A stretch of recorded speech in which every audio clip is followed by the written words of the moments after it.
Hmm. Did I do it? Did I do it? I don't know if I did it.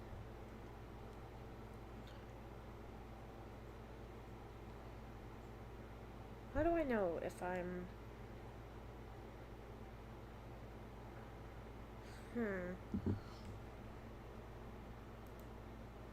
Wait, nope, wrong thing. Where am I?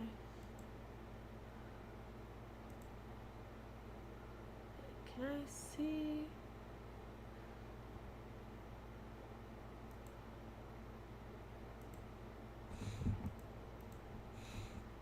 Oh no. Oh. Okay. Okay, wait. So it is... It is... definitely... cool. Oh, bring that over here. Okay, I think I got it now. Okay. Cool. I guess time to watch my own shit. Hey, remember this bit from my last video? And unlike last time I impulse watched a cute looking anime with the word sugar in the title, well, guess what's been living in my head rent free since then? Ah, jeez. Happy Sugar Life is a show. It came out when I was in high school, and I started watching it because, oh, haha, a show called Happy Sugar Life is listed as horror. Then I watched the first episode, was introduced to the premise of the series, and oh no! Before getting started, let me do my Oh. dues. This video will include mentions and minor discussions of sexual assault, violence against children, and pedophilia. There won't be any graphic imagery or explicit descriptions, but like, this show is a lot. It tackles very sensitive subject matter without any tact or respect. However, because of its lack of grace, I find the series to be more comedic in how it fumbles these concepts. I will be mocking it relentlessly, and I hope that you can laugh at just how ridiculous it is with me. But if the subject matter makes you too uncomfortable, don't hesitate to click off. With all of that out of the way, Happy Sugar Life started out as a manga written and illustrated by Tomiyaki Kagisora. Starting in May 2015, chapters would release in the Gangan Joker Manga magazine. And it was in 2018 that Azola came out with their anime adaptation. Now, this is normally the part where I briefly mention the studio's other works, but Happy Sugar Life was the first thing they ever made. And after that, they only made two other shows. Are You Lost in 2019 and Smile Down the Runway in 2020. Oh, funny thing. But... Oh, hello! But funny thing, but in the, comments, somebody that, I know was like, oh, the reason Zola doesn't only have, only has, like, a couple other credits is because they also go by a different name. And then they gave me, like, some other shows, and I was like, oh, wait, I do actually know these guys. Um, oh god, I'm looking at the comments and I just see Garchomp Johnson. Ugh. Anyway, um, but yeah, that's a little interesting little bit. Yeehaw. I don't know anything about either of these shows. I've at least heard of Smile Down the Runway, but that's kind of it. I just can't really find much about this studio. I watched this series as it aired years ago, and it was a train wreck I could not look away from. Every decision made in terms of storytelling No, it's is interesting. utterly baffling. Most people know this series because of the cute, sugary aesthetic and problematic everything else. By now, you can probably guess that I'm not a fan. Let's see. But please know that my dislike of this series does not come from a knee-jerk reaction to the subject matter. I don't like it for a lot of reasons, and hopefully by the end of this video, you'll understand. Oh yeah, spoilers or whatever.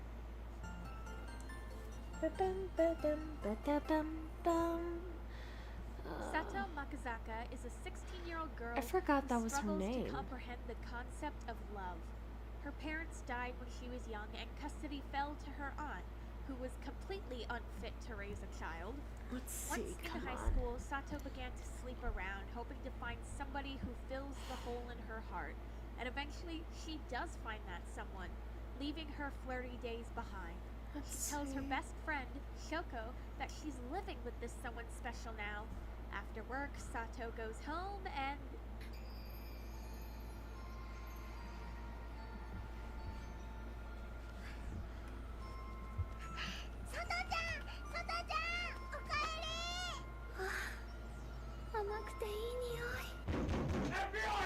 Alright, so there's a lot to unpack here.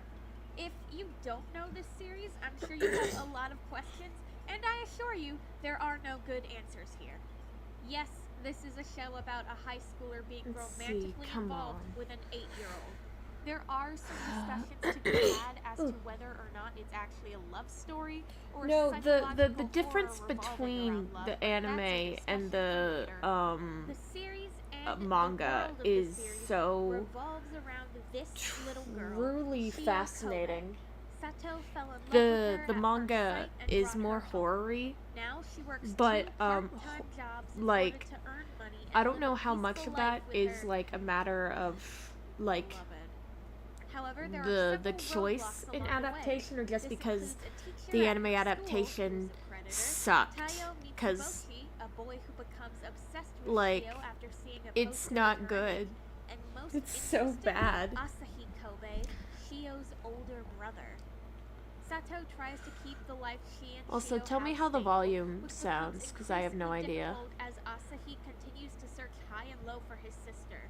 Not to mention Shio's own mental struggles as she begins to remember her life before meeting Sato. Other people also begin to suspect Sato as well. The intrigue comes from all these different elements. Like, the story is interesting, and I feel like it can work. It At least just, that's what's supposed to happen. like, the anime reality, especially everything did not progresses work. down a fairly obvious And I path, think part of that is just especially because it since the anime looks opens bad. with a flash forward to the ending. The only real surprises are the increasingly astronomical No, the face ways is the too characters small get there. worse. From almost every person in this world Oh, just being I mean, absolute like, the garbage, volume to Sato's between girl boss yandere powers, to every contrived the coincidence video ass-pull and the then plot me talking requires in over order it. to actually happen. The show was I don't honestly know. boring to watch. Quite frankly, it's only carried No, by the the voice face actors' is so performances. huge. Also, the opening. The song goes hard, and the visuals are clearly where the budget went. It's got a Vocaloid-esque style to it. It's really good. The series is a psychological horror, and in terms of horror, no, it doesn't really work. Like, really think about it. What horror is actually present? Because every threat that gets presented is so cartoonishly over the top, it's hard how to do I fix consider any of it this? horror. Especially when it's been shown, time and time again, that Sato is the super smartest cool yandere ever and can girl boss her way out of any situation. Like in episode 2 when her teacher starts stalking her. She knows that she's being followed somehow. The next morning she goes to his house. How does she know where he lives? I don't know. As he leaves for work. She unbuttons her shirt as a power move, psychoanalyzes him on I'm the so spot, happy. kicks him down and crushes his dick, The which, by the Sato way, girl turns him on. boss She then comparison. threatens to destroy his life if he doesn't leave her I alone thought was and funny. gets him to burn some trash that's very clearly a human corpse. Girl boss. Girl boss. Or later on when these two guys are gonna hold Shio hostage so that they can call her brother and beat him up, Sato shows up, flirts with one of them before tasing him, smacks the other one with her pre-made bag of murder tools, and then gouges their eyes out. Both guys' eyes? She does one of them while the other just sits there. I don't know. Girl boss. How are y'all? The most important part of horror is suspense. The uncertainty and unease. Good horror Oh god, I creates don't have my tension animation within the glove. That's why my audience. hand But feels if your weird. protagonist can get out of literally any situation and there's no other interesting part in the Yeah, story, no, the opening that tension is doesn't awesome. exist. There is no suspense in this story. Except for one moment. I feel like I'm not really Halfway explaining through, Sato's friend this Shoko becomes too worried. well, She honestly. knows that Sato is hiding something but doesn't know what. Initially, Sato says she doesn't want Shoko involved since it could put her in danger. But wanting to be a good Shoko, friend best girl. and wanting to change her indecisive self, Shoko pushes past her friend's walls and Sato decides to share her secret. They go to the apartments that Sato lives at, and as they go up, look as good as they I thought. see police standing at the door. The teacher from before has come to the conclusion that the audience The has hair made is at so this totally point hidden. that Sato murdered her aunt to live with her lover. Wanting to push Sato into a corner, he called the police to the apartment. This scene is the one bit in the story where I actually felt suspense. Shoko, my beloved. More and more as we, an audience, wonder how Sato is going to get out of this situation. She was going to show Shoko her secret, but the police are bound to know something is up, especially with Shio's missing person posters all over the city and the room full of blood Sato keeps locked. Let's see. Just behind that door. It slowly opens, revealing God, no. Sato's aunt. Let's see. This is an actual good twist. When I say I was floored watching this for the first time, I mean it. Let's see. For the following scene, all I could think about was where the hell was Shio? Why was the aunt there? Fuck. If her aunt is alive, then who was the body the teacher threw away? All of this just builds up and up as we wonder what's going on. Afterwards, wanting to get away from her creepy aunt, Sato pulls Shoko away. After a miscommunication, Sato walks back alone. We watch as she goes to the apartment door, sending the teacher on his way, and then walks past the door. Up the stairs she goes, reaching a new apartment door. This door having the extra locks Sato installed. She opens it up, and sitting there is Shio. That's a good twist. That's good tension and build up. What sucks is the scene does get somewhat ruined because we keep cutting back to the teacher getting his rocks off, and let's see, maybe at this point you may have noticed the series looks bad. I don't know all the technical details, but there is something about how the anime looks that almost hurts to look at. Sometimes literally. Most notable are the colored outlines that the characters have. This can be done well, such as in Mob Psycho or Madoka Magica, but it does not look good here. The way the characters are composited onto these very generic and lifeless backgrounds doesn't mix together. God, the animation Not only is that, so bad. but the animation itself is very stilted and stiff. There are only a few shots that really have any sort of proper motion put into them, and even those aren't that great. Which, now that I've read the manga, is a goddamn travesty.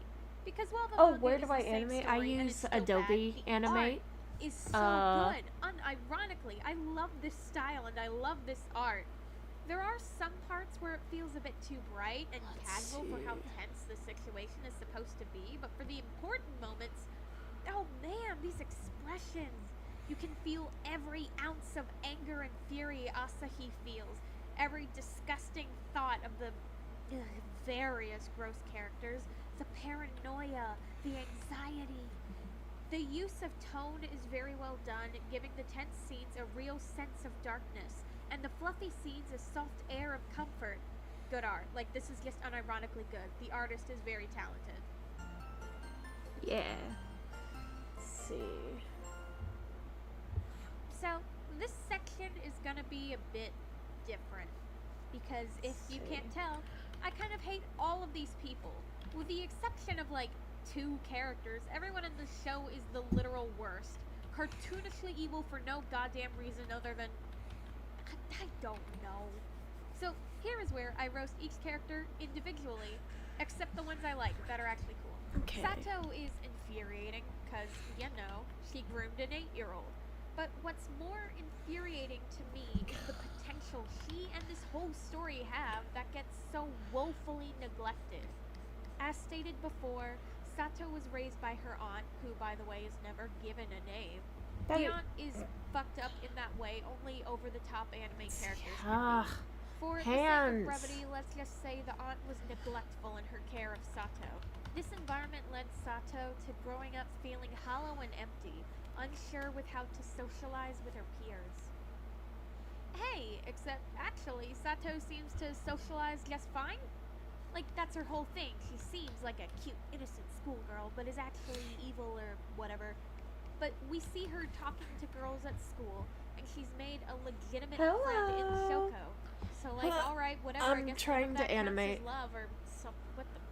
God damn it. My friend Bunny actually has a really cool Yeah, shout out interpretation of to the Bunny. story. They Having grown up in an unhealthy environment, they helped Sato me wasn't out able with to this read her own vid emotions all that well. and So, like upon help meeting like let me Shio, bounce thoughts she off of them. confused the feeling of I want to protect this kid in danger It's with pretty I good. am in love. And, you know, I think that's a genuinely interesting interpretation that would add some much needed nuance to this story. We This don't is an know in anything between. about Sato It's not really an outside in of her between, but feelings it's for like Shio. it's not. There are hints, but It nothing doesn't have to be substantial. perfect. She's pretty much a nothing character. But There could have been some kind of exploration about how the environments we grow up in affect us as people, but no. She's just a crazy yandere who's also the cutest girl that everyone loves and can get out of any Ooh. situation and You know ugh. what? I never For considered most that of the that story, the aunt Shio is not much of a character. abused She's Sato simply a in a cute more little direct girl way. that the world seems to revolve around, and That she that has would also magical explain a anime lot. trauma. Um, Also, the jar metaphor that God, like the starts jar out as a metaphor. but as it goes on, it's seemingly like literal or something. I, I don't know. Is this her heart's The jar like a pretty cure? the Fuck. wiki was so I'll funny. talk It's like more about Shio when I Shio talk can about the ending. seemingly see the Mitsuboshi. jars of people's Oh, hearts. Tayo Mitsuboshi. Fucking I arms. feel like when people defend this series, they just completely ignore Mitsuboshi because he sucks. He sucks so badly. The more I think about it, the more I hate God, him the I'm most. looking at this So anyway, when animation Sato again. gets a It's second job in so order to help support herself and stilted. Shio, she meets Mitsuboshi. Ugh. On her second Not day, mine. he asks if she I'm would like to I'm go still out with working him, on it. That's to why which it's she stilted. politely But rejects. like, Cool. Also, once again, showing us how Sato is the coolest, cutest, most pretty anime girl ever. As she leaves for work that day, she sees the manager taking Mitsuboshi into a room. He is not seen again for several days. Fast forward, and Sato rescues Mitsuboshi, who has been kidnapped and abused by the manager. He quits that job, obviously, and ends up working at Sato's first place of employment. He's got trauma, as you do when trauma happens to you. And how does he cope? Well, obviously, after seeing Shio's missing person poster, he begins to obsess over her, believing she can purify his dirty and defiled oh, body. this bit. What the fuck? When Shio leaves the apartment on her own, she ends up running It's so into good. Mitsuboshi. Just He like, asks for her what to make the his pain go away. Here, I thought he was gonna stop being a freak, and then I was proven wrong. And then it seemed like he was going to help Shio find her family, and then I was proven wrong. Honestly, these douchebags that beat him up are the real heroes of the story. He spends the rest Saw of the video of series Precure becoming before, hell yeah. increasingly disgusting and pathetic. There are a few times where he's like, "I'm dude, gonna yeah, become a no, they respectable would have person fucked up again," Yuna's and then story. immediately falls back into being the worst person ever. I hate him. There are some other players in this game. The Predator teacher from before, whose name is apparently Daichi, he's here. I'll be honest, he doesn't do much. After his brief stay as antagonist, the most he does is call the police once. Then there's the aunt, who still doesn't have a name. She's Still. definitely an unsettling character, and her voice actress deserves major props. And there's also this one girl whose name's Sumiri. I don't or just understand the Shin-chan, and I deal with literally have never seen Sumiri. her be talked about She online. literally She popped up. materializes out in the background for an episode and becomes weird and obsessive over Sato, wanting to become Sato. Like, yeah, girl, ask for where she lives after admitting you're a weirdo stalker. That is definitely gonna work out. I mean, what was the point of this? It all happens so fast, it might as well not be here at all. What? Now, the two good characters. First is Shio's older brother, Asahi. The backstory for the whole Kobe family is that the father was abusive, but the mother and Asahi clung to the idea that they could be happy. Shio was This doesn't symbolic feel of right. that, an innocent child who hasn't been exposed to the evil they've both endured. The mother takes Shio and runs away as Asahi vows to find them again someday. Why he doesn't go with the He runs to his mother's place, wanting to meet her and Shio again, only to see that Shio is no longer Let's there. see. He spends most of the series handing out missing persons posters and getting accosted by strangers. Dude does not have a good time, but he is relentless in his mission to find his sister. When he actually picks up a lead and believes Shio is being held somewhere, dude goes apeshit. I love him, and apparently, the first person to be nice to him ever is See, that's Shoko. kind of the same. As stated before, Shoko Hida is Sato's best friend. The two of them are work buddies who like to fool around. They used to hit the streets taking up relations with cute guys and I had gossiping to about their hookups. figure out a But since billion Sato different left ways that to say, behind, like, yeah, they Shoko slept was on around, her they own. had sex with a lot of people. After finding out that Mitsuboshi is an absolute freak, and not in the fun way, she ends up meeting Asahi, and the two begin a really cute friendship. For brief moments, their lives come together, neither fully understanding the other's situation but wanting the best for them anyway. They share their troubles with one another, and this Something's wrong seemingly here. shallow Something's wrong girl here. reveals herself to be such a gentle, romantic soul. They are Let's see. really cute, and I like these two a lot, Hair. which sucks because, oh boy, Yay. good God, here we go. Which work So, does the precure After like? meeting the aunt, I don't know what that Sato wants means. to get her and her friend out of there ASAP. She asks Shoko if, after learning that's the kind of person she was raised Which by, work she would still does be her the friend. precure like? And Shoko doesn't answer. Not because she thinks Sato is weird or no longer wants to be her Yeah, friend, so I don't need but to worry because about all she's that. just so taken aback by how Sato has lived. Let's see. That's what her friend has been living with? She didn't know her home life was so horrible. She can't find I the could- words to express I her just gotta- concern, and Sato I just takes gotta that deal. as her answer. Bribing Mitsuboshi with the promise Okay. of meeting Shio, The head Sato gets too gets big him there. to call Asahi and give him a fake lead, sending him away so that she Nope, and nope, Shio can come live on. together. He goes off, there's some fluff, and then, because of yet another contrived plot convenience, Oh, God, the fucking moment. もうしおちゃんってば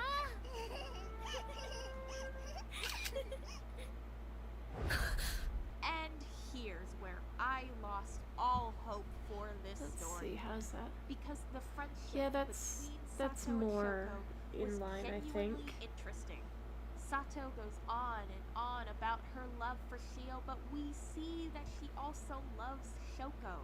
Not in a romantic sense, but she truly sees Shoko as a friend. She there willingly doesn't tells look right. Shoko about her special someone at the beginning of the series. She becomes protective of Shoko when the aunt even starts looking at her.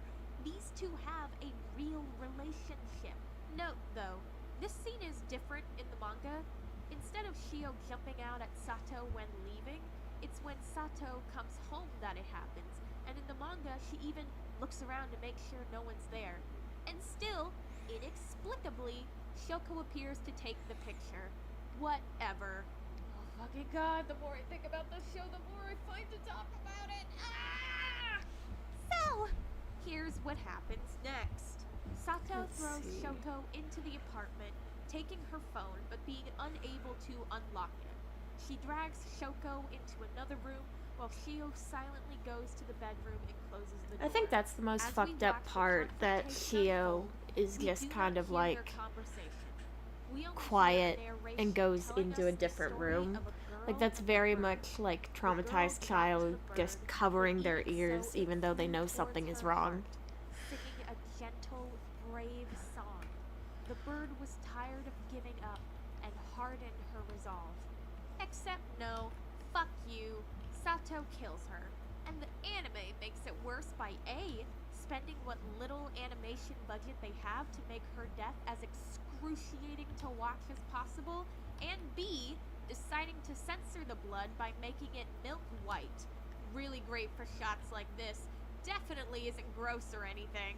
The manga is framed a little differently, mainly because we get this double spread of God, the static and manga's so much disjointed more words, horror than presumably the from the anime. previous Oh my god. conversation, which allows us to see the full picture, as well as this one scene where we actually get to hear the characters speak. Basically, Shoko is saying, I don't understand, why did you kidnap this kid? You need to let her go back home. To which Sato The face replies, looks creepy here. she's the only thing I care about. No one else has ever made me feel anything. I have always been alone, and that girl is my light. I don't need anyone else. You're the same as everyone too. I don't care about you. To which Shoko responds, それでもいい。たとえ悪魔でも私はあんたのことが大好きだから。私があんたを光のもとに連れ戻すから。佐藤。 Shoko doesn't even try to take her phone back. She explicitly gives it to Sato and says she won't go to the police. So for Sato to kill her feels To so kills bad her, for I so do, many man. reasons. And like, not in the this story has been crafted in a way that made me care about this character, causing their inevitable death to feel all the more poignant and tragic kind of bad. This is just, this character dies, fuck you kind of bad. Heck, especially when it seemed like her feelings got through to Sato. The glass shattering to reveal the light, a common image with this series, highlights returning to Sato's eyes afterwards, and the anime's inclusion of a soft acoustic song. Those are all artistic choices meant to signal to the audience what feeling the scene was supposed to elicit. But it's just lying. Sato wasn't convinced.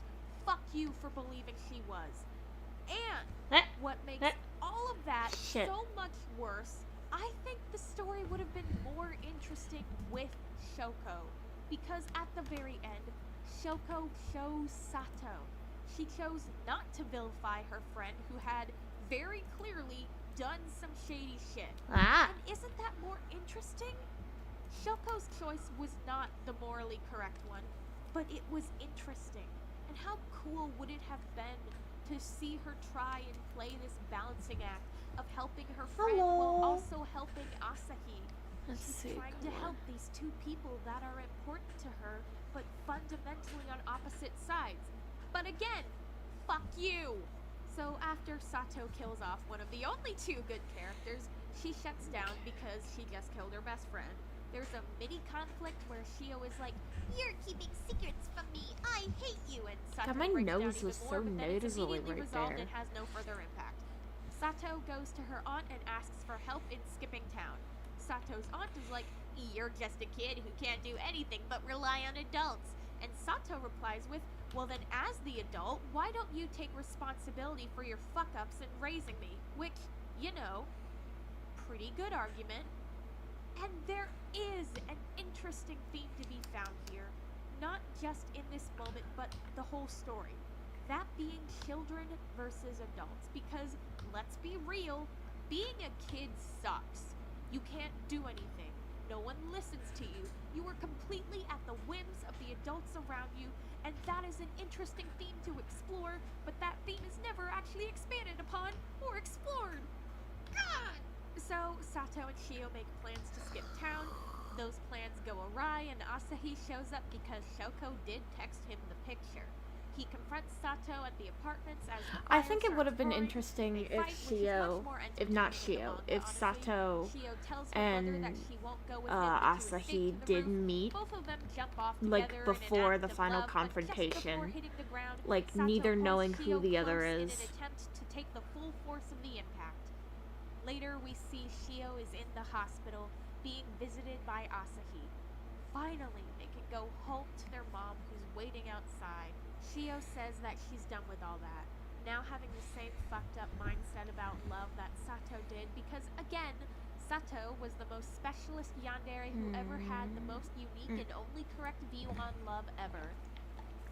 I think I dislike Sato more than I thought. Let's see. Now, before defending my positions on the series, let me give the smallest amount of credit. The manga is good-ish. I mean, it still has all the icky stuff, but like I said before, the art in the manga is much, much better, and not to mention, the story is fleshed out a little bit more. 28 chapters in, we cut to a new girl named Yuna, and we quickly discover that she is Shio and Asahi's mother. For a good handful of chapters, we follow her and see exactly how everything ended up the way Something it did. wrong It here. plays into the horror of becoming a mother, especially against your own will, and it is truly scary to me. This part of the story made me feel genuine emotion and discomfort in a way that was because the story was trying to, and not just because, there were gross things happening. It's not the best, but it's better. Though I want to say here, but what was Yuna thinking leaving her Let's 8-year-old see. daughter alone in an alleyway on a rainy night? Like, she hit Shio in a moment of frustration, and overcome with horror from what she had done, she thought Shio would be better off without her. Okay. But instead of going to a police station or a public space or literally anywhere else, see. she left her child What am I in, looking like, for? the I'm worst just place trying to possible animate, with no man. hope of getting any kind of And a help. lot of animation is just, What? like, And then Sato fucking sees it around the and plot finding happens. out. Anyway, Shoko is treated a little differently after her death in the manga, in that she's given much more gravity and significance. The anime has this dream see. sequence still, but it skips out on a whole other part. Shoko's death is the entire reason Sato plans to leave the city. Doubt the creepo teacher is willing to burn Yeah. another body for her. And then So, it's gonna to spin get around and rid then of bop. Shoko, Sato is going to dress the body up as herself and then have the aunt light the place on fire. She has to change the body's clothes first. But the manga really drags this out. And what is completely left out of the anime is when the body falls forward. The body falling Sato is forward was forced to so confront her good. actions yet Like, again. there's And there's again, things she here tells that are herself cool and she feels interesting. nothing.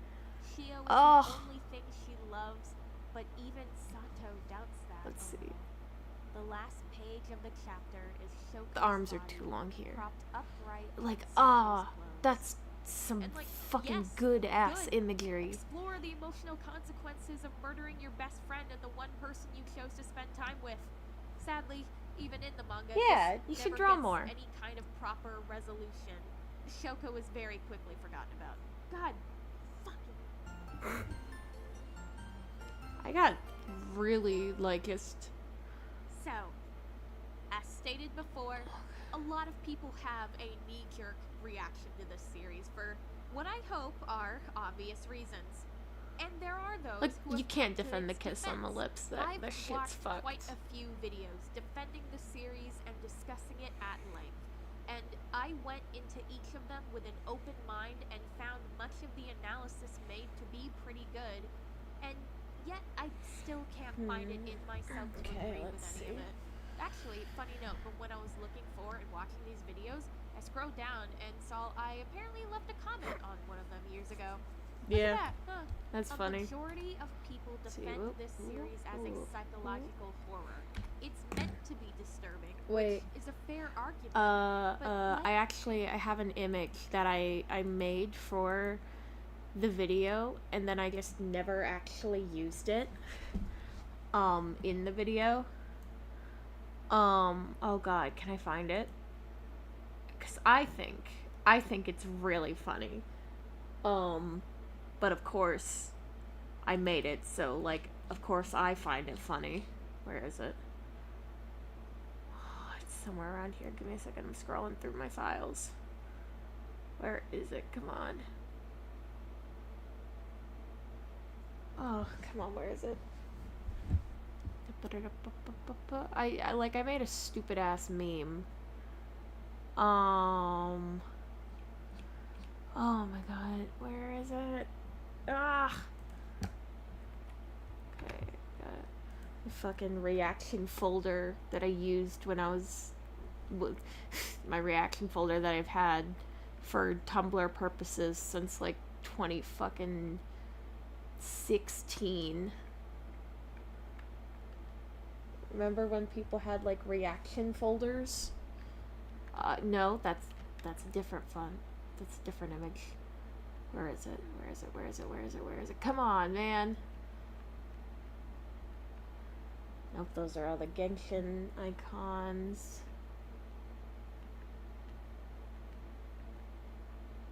Where is it? Come on.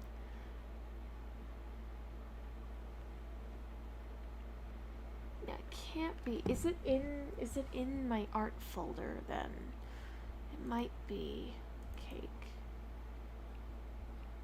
I think is it in here? No. Wait. Come on. Yeah, here it is. Oh my god. Okay. How do I oh god. Okay. No, oh god, that's opening in Clip Studio Paint. Fuck. Oh god. Give me just a second. You know, whatever, fine. I can wait, oh my god. Wait, window capture. Let's change the window capture real quick. Where is it? Come on. I've got Clip Studio Paint open. Come on. Where is it? Let me show the meme. No. Come on. Ah. No. Yeah! Here it is. I made this meme. And I didn't end up using it in my Happy Sugar Life video. But because like that was the main defense that everyone did for Happy Sugar Life. It's like it's a psychological horror. It's supposed to be disturbing, but it's not a very good psychological horror. I was not psychologically horrored. And I never like finished it, obviously.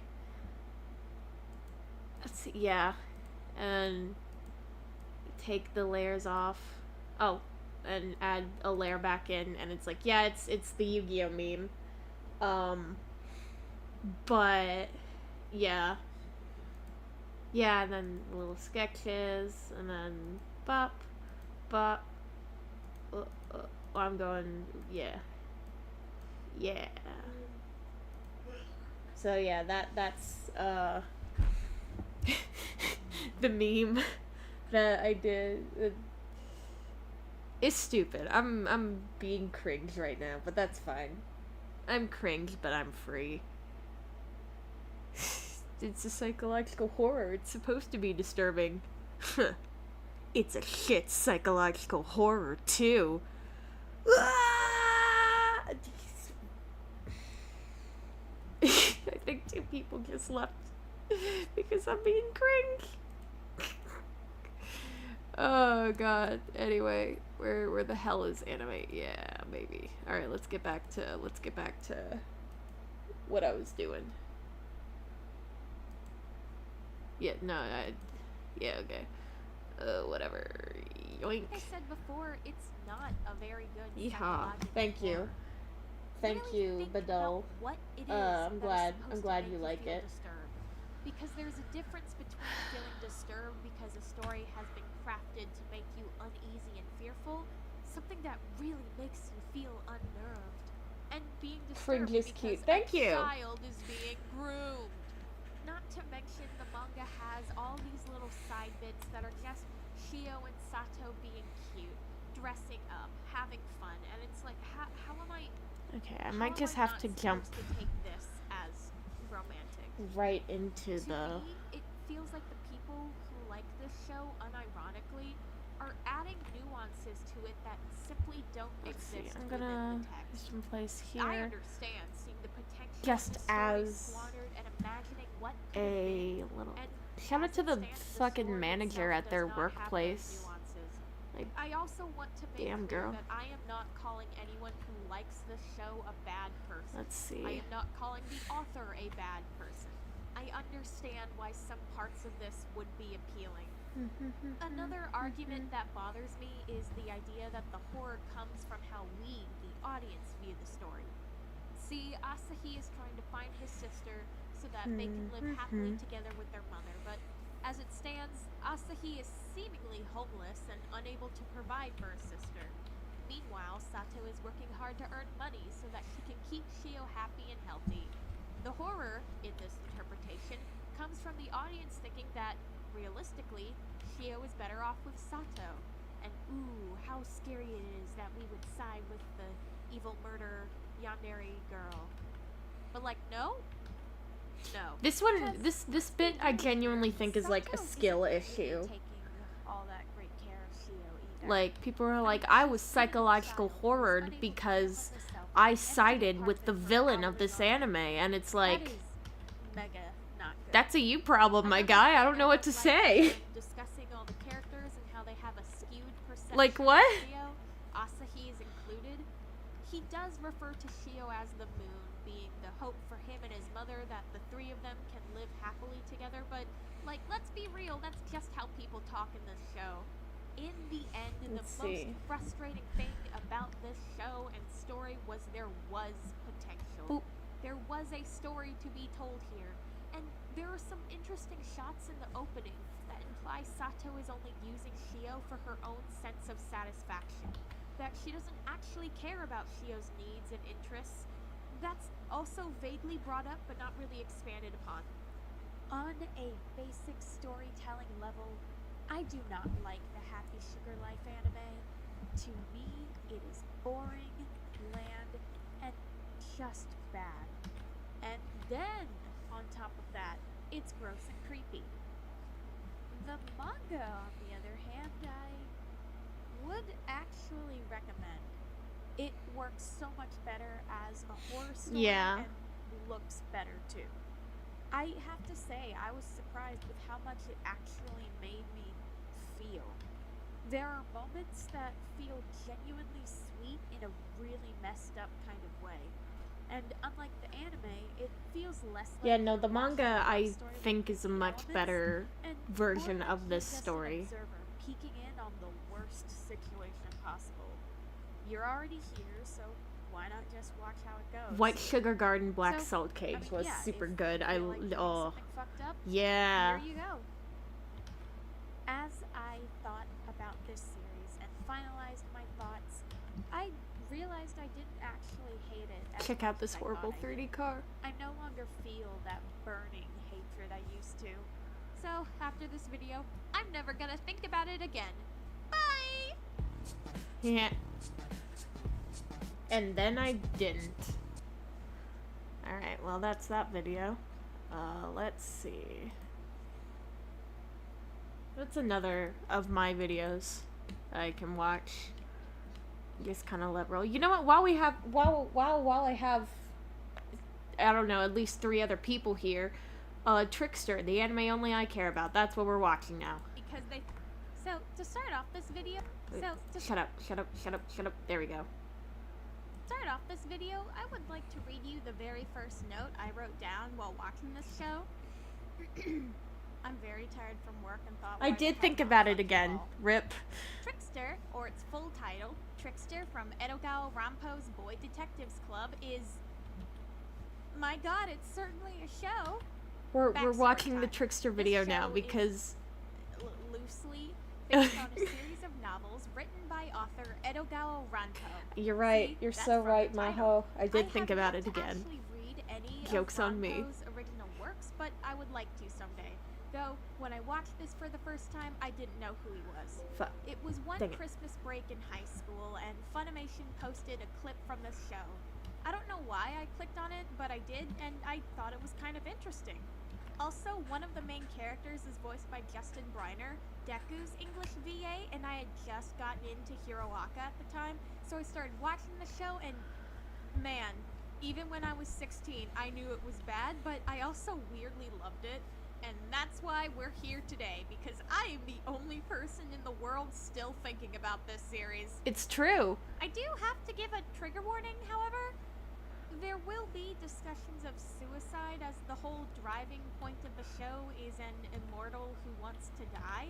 So I'll sort of be touching on that, but not completely. Kobayashi To be honest, from the show doesn't really handle sensitive Trickster topics very should well, meet but Fushi kind of from in a To way Your that it's Eternity. like, are you actually trying to bring The it most up? fucked up therapy So, session you ever. know, if you need to exit the video at any time, please do so.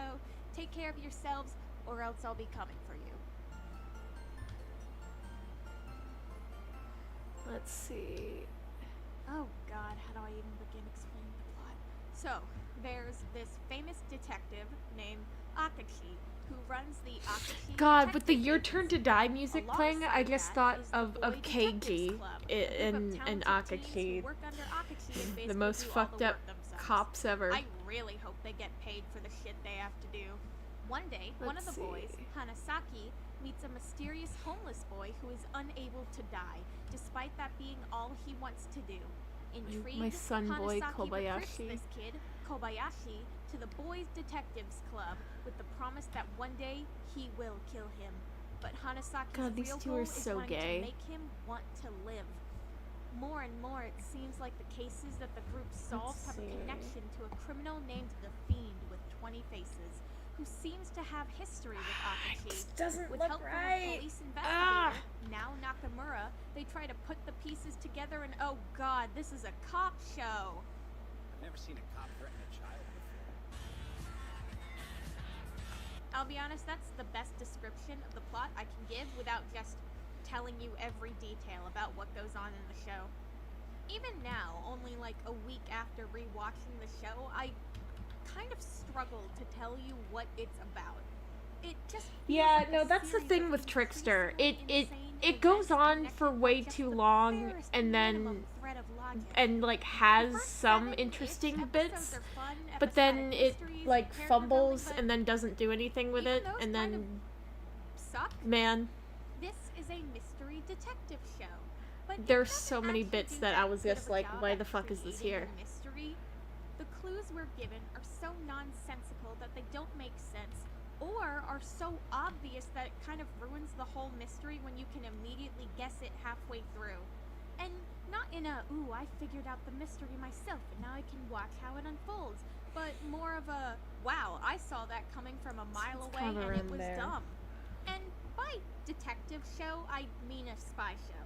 I mean, not exactly, but with how much the characters use high-tech spy gear like wrist-mounted grappling hooks, The rocket futuristic aspect invisibility of this is umbrellas, so and personal funny. airbag safety vests, Like, it why? really does feel like they wanted to go the more spy route.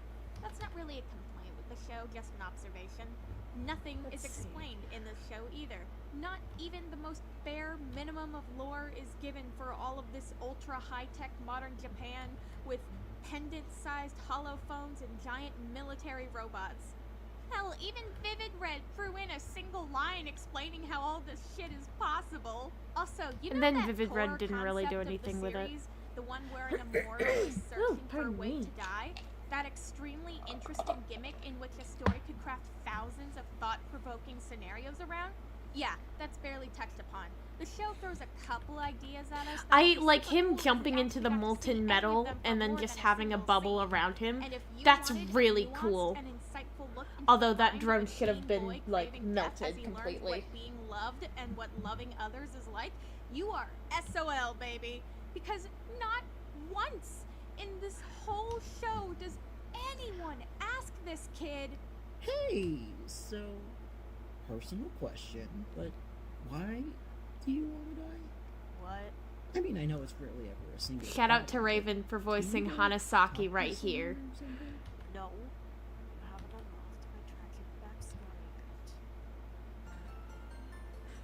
That was so stupid because it's just like, So, Kensuke I can't. Hanasaki Fuck starts out God. as a Oh God, the hyperactive, boys. They well-known make me student so who mad proves that they're himself as in a this true show. detective.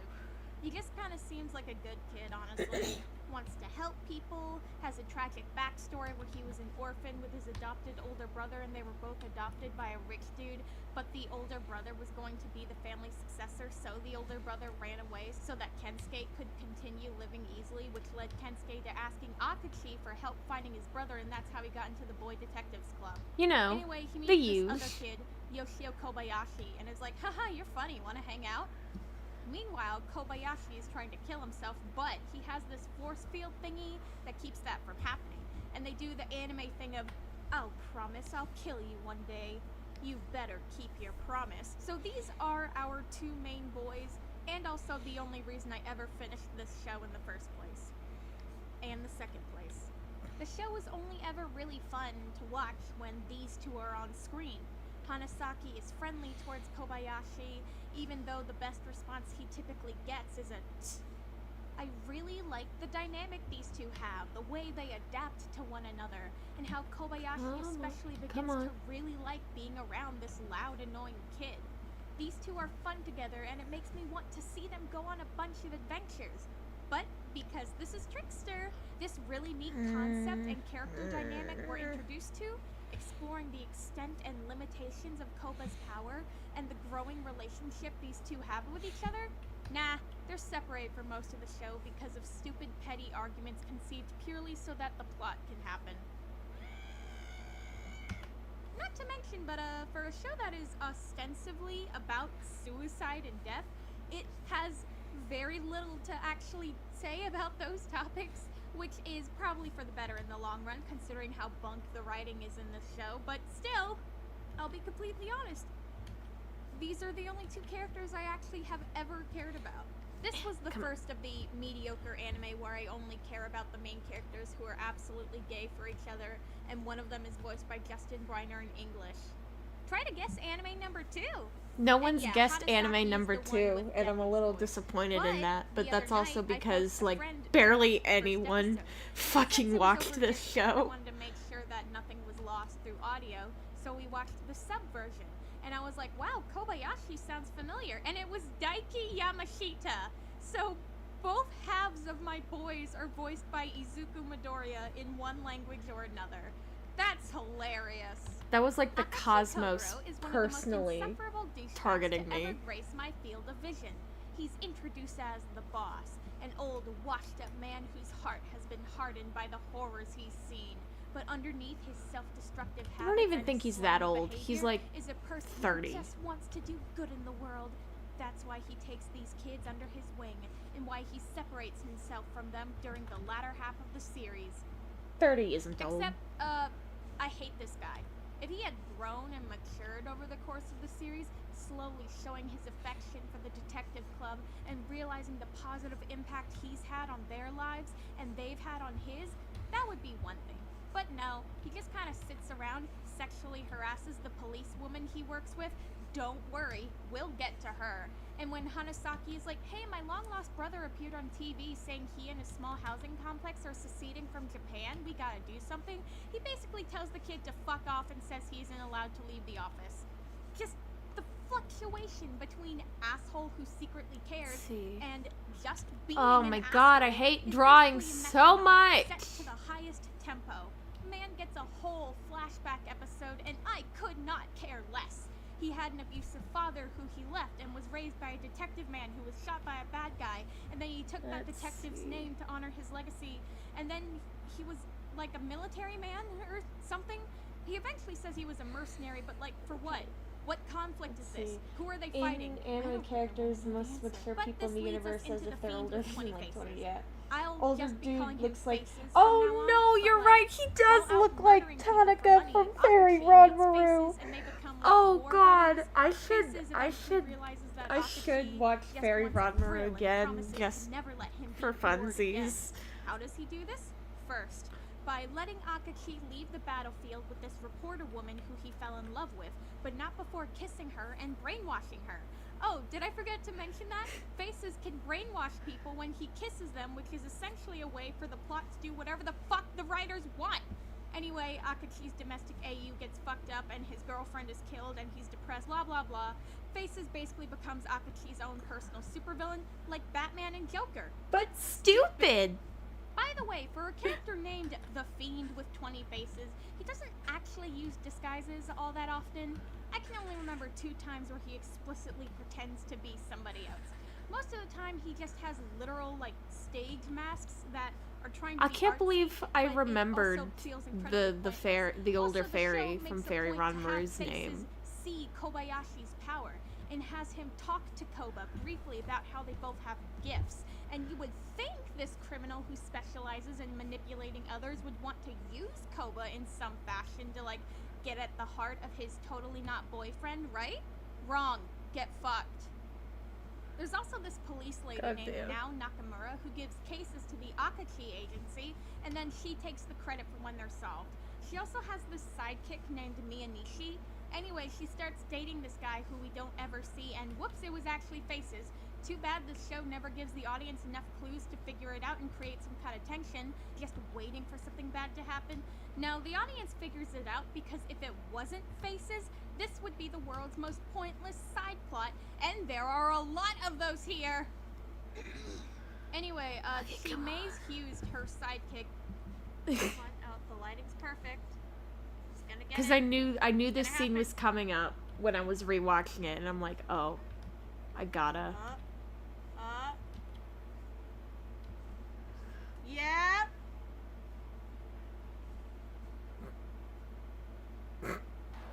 I knew it! Ha!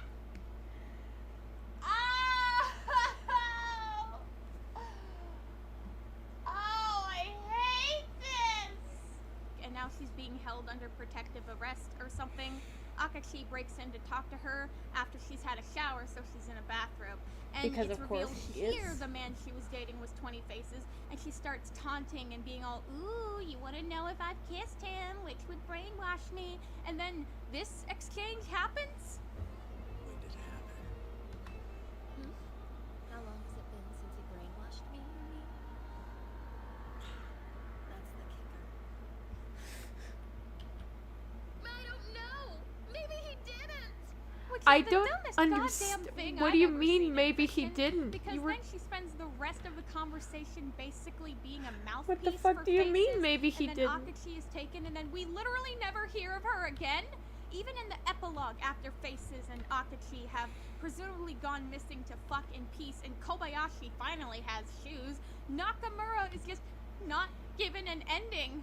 She was brainwashed, probably, maybe, but also maybe not. Killed a man and was arrested, and then nothing else. That's the end of her story. Also, what are the points of these shots? What do they add? And I know Jamie Marchi. I know she can be a good actor. I have heard her do it before. Wait, but I'm using. Is this wow, black? This script did not give you much of a chance, huh? Speaking of which, I very quickly realized this show does not like women. In the main No, cast, it's not there are good. only 2. Nakamura, who I just explained, and Noro. Noro is kind of interesting, actually, in that she basically never goes outside, but Okay. is also completely socially adjusted and healthy. She gets upset when people call her a homebody or a shut-in because of the stereotypes associated with those words. Why do regular Joes like you always think shut-ins like me have to be sad sacks? I exercise 3 hours a day and I can order any essentials online. Is that living? Everything I've ever needed or loved is right here in my home. And that's all there is to it. So yeah, she's Based really Noro. cool, actually. But she's also dressed in PJs that consist of poofy white shorts and a sort of tank top that shows her belly, with a pastel pink shawl with fluffy strings and matching thigh-high socks. There's nothing wrong with this design in theory, but with everything else in the show, it makes me feel like there was a specific reason for her to be the sole female member of the club. Every other woman in this show is essentially a nameless side character who more often than not gets treated terribly. This woman from episode 2 hires the agency, and there are these really weird close-ups of her legs moving and her adjusting her bra. Turns out to be the villain in the end in a very stupid way. There's this girl at school who has a crush on Inoue, and that's her only character trait. She doesn't even confess to him in the end, and she's still so proud of herself, like, girl, you really shouldn't be. Then there's the lady who Akachi fell in love with and was manipulated and killed off for his tragic backstory. The girl in the first episode who is being kidnapped so that Hanasaki Every can stop female it and be character here is introduced to the basically audience. The girl in frigged. the last episode about to kill herself when my boys show up in order to feign some kind of satisfactory ending. There's a nice elderly lady, an evil elderly lady, and at this point I am straining my brain to think of any other women in this show. Also, there's Inoue, Akachi's right-hand man, and he's actually Come kind on. of cool. Mainly because, like, dude is in a wheelchair, but he isn't paralyzed completely, and he is able to walk. Why do we or get, stand like, for a short sort of time. good disability When rep able-bodied from people see fucking somebody in a Trickster? wheelchair, we assume that they can't walk at all. So this little detail is neat. But also in the first episode, he has a robot foot that got The cut off. robot but in foot, his I don't flashbacks, understand. we see how he hurt his legs was some shipping containers fell on him, but there was no mention of needing to amputate anything. And so I think he has some spinal injury. But then what was You the know, the more I robot think foot? about it, the more I have no Why was idea there a why robot Inoue foot? was injured in this specific way, but yeah, it's still cool. Also, he's voiced by J. Michael Tatum, because who else would voice this specific character design? All that aside, he's pretty fucking mean to Kobayashi for no reason. Quite frankly, everyone is kind of mean and petty in this show, and it's so weird. Mainly, it's people fussing at Kobayashi, calling him a brat, and generally yelling at him for being a socially inept, unempathetic teen. Which, you know, he is kind of an asshole. But also, I wonder what could be the reason this homeless, suicidal child is not well adjusted when interacting with others. It's a mystery. See, come on. So, I don't normally dedicate a whole section to the animation of a show. I normally give it a passing mention when discussing the plot or whatever, but holy shit. This is the worst show I have ever seen in terms of animation. Everyone's It's so off fucking bad. the Kobayashi fly trap. Like, look at this angle. Where do you think Kobayashi is in this shot? He's on the ground. Like, I just... What the fuck? That's really funny. Wait, can I get it? Where is it on the screen? I can't see it. Look at the Kobayashi fly trap. Oh no, fuck, wait, no, it's still in the corner. Shit. Oh, wait. Oh, give me a second. Nope. Ah, that's the wrong thing. Yeah, the Kobayashi fly trap. I should have pointed this out more in the video. This was like literally the fucking funniest thing. Why is... Oh god. The Kobayashi fly trap. Why is he like that? Why is it like that? God damn. We gotta move this back. Yeah. I'm getting the hang of this. I'm a streamer person. Haha. Honest to God, this is horrendous. For starters, it uses wide shots with simplified characters way too often. That's something that every piece of animation Let's does. see. There's no need for extreme detail in shots like these, but this show uses them a lot, and half the time you can barely find the characters talking on the screen. Like, Fucking- look at them, they're standing in the corners! In conversations, the characters are either standing around only doing He's just slightest following up. physical He movement, is. or the character Kobayashi, speaking he's got a isn't on secret screen. second Congrats power, to this along show with for being having the least immortal in a appealing very anime specific food way. ever. What is He this can even? also The float. first OP looks but like only it's when put he's together by dying. Looking up a list of top 10 anime opening tropes, and then using that as a guide. There's barely any movement, barely anything of substance. Nothing means anything except for this stupidly obvious foreshadowing, like, wow, real subtle there. Also, out of the approximately 28 different shots in this animated segment, 19 of them have a pure black background. These animators were not paid enough to give a shit. The second opening is better, but still generally bland, except for this shot. This one is really cool, I like it. 3D animation is also used a lot, and it's I so feel like I noticeable and need so to bad. not Mainly say used like, for oh, the various animators robots in the weren't show, paid and enough these to give a goldfish shit. in the office Like, that get focused on 'cause when the budget it- for actual it's character like- animation runs out. I'm sure Good that there were God, people this who looks cared bad. about Also, how do they this, feed like these a whole fish? lot. I Because have been trying it feels like a to little bit of a find out mean thing for to the say, life because if of you were a me person why this who really show cared about specifically something looks and so cared about awful. working on something, and There even are if it two didn't look studios great, behind it, if as somebody there's a was like, co-production between man, the 2MS animators weren't Entertainment and weren't Shin-A paid enough to Animation. care, Both of these it's like, I studios feel like have that would sting a generally little good track bit, records. you know? Shin-A is a bit more stylized, with its Wikipedia page being just so full of Doraemon, but, you know, that's not bad. Come But on. studios mean nothing when compared to the actual individuals making a piece of art. Alright, then let's go to the director, a man named Masahiro Mukai. His track record is small, but I'm sorry. Oh he yeah, worked this on character Madoka who I Magica, didn't Space fucking Dandy, mention at all Zankyo because no Terror, he's and not Blood really all that Blockade important. Battlefront. Then he did Trickster, and went on to do Mob Psycho and My Hero Academia. Alright, so it's clearly not the director. What about the chief animation director? Shinya Yamada. Nope, that track record's pretty good. This show has the most producers out of the shows that I've looked at, so maybe money was poorly managed. I don't know, and I super don't know because I can't find any articles about this show or its production because nobody cares about this mediocre queer-baiting action drama from 2016 except for me! It's true. I'm the only person who cares about it.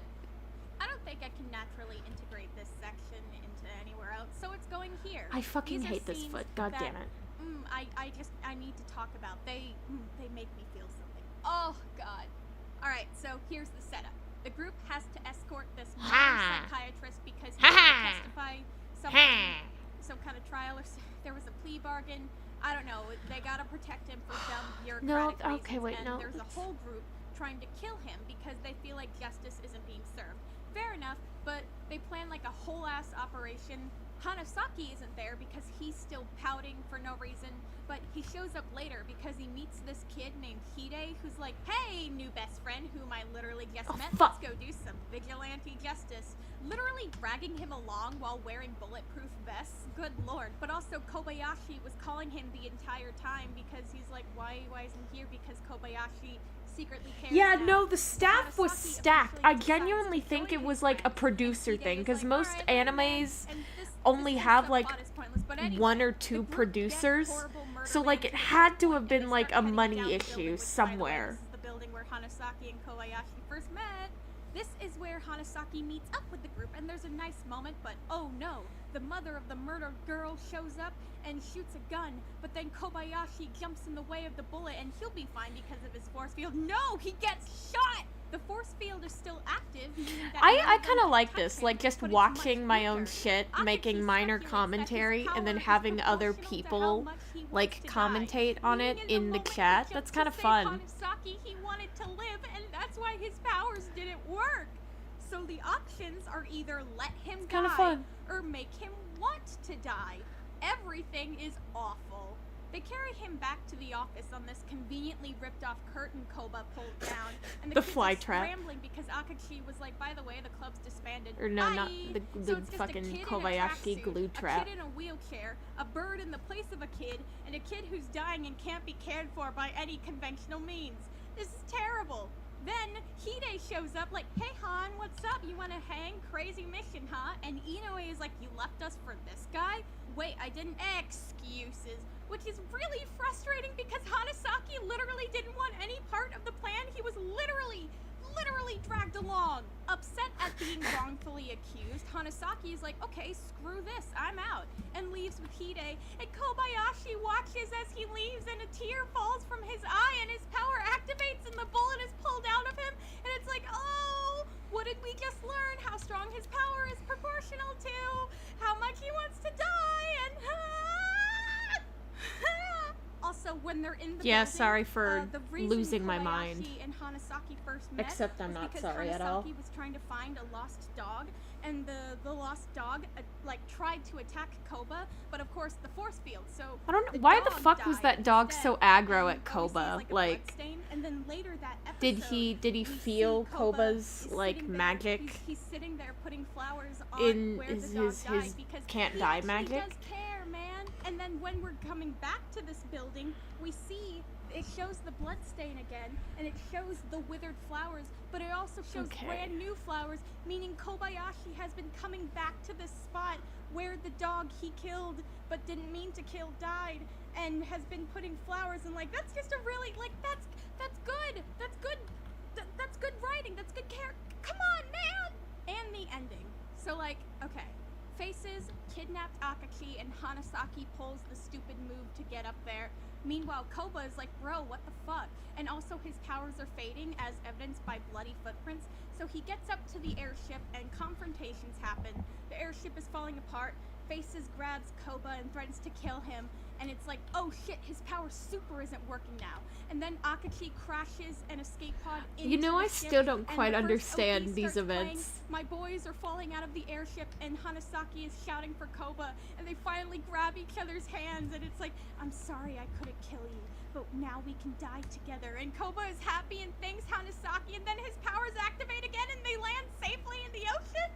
Even the stupid gay old men, who I couldn't care less about, managed to get to me. They're on the airship, and Akachi lights a cigarette and tells Faces thanks for all the games over the years. Weird thing to say to a person who mentally tormented a fuck ton of people, but okay. And when Faces is like unsure and stuff, Akachi says, God, the soft part of the opening. You can make a better face. Fuck, it's so good. You got 20 of them. Ah! Stupid gay old men. and like, Ugh. that's good banter. That feels like something that would come from two old rivals who really just want to explore each other's bodies. And at the end, Koba finally gets some Also, with that, shoes. those My shoelaces boy were has been animated barefoot so this weird. entire God, they time, look so and bad. I think he has some control over his power now. Like a cherry Fuck, blossom this petal this gets show sliced, just and is a so lot. it's This still show's a there, lot. But he doesn't want to die anymore. I think. I don't Oh, know. God, my but neck boys looks- are together, and why am I crying? Before going to the conclusion, I want to Different mic quality hits you in the may have been face. wondering why I've sort of been pushing the queerness of this series throughout the video. Because it's And gay. to understand why, we need to go over Like, the I feel like if anyone is like, no, the show isn't gay, I'd be like, he released hey, the first published story, here's and this was historical the reasons why you're While there wrong. had been other Japanese mystery authors before him, Rampo's works managed to stand out from the crowd due to the focus on the actual process of solving mysteries. In the 1930s, however, a new Let's element see, was added can I that scoot boosted this his back? popularity.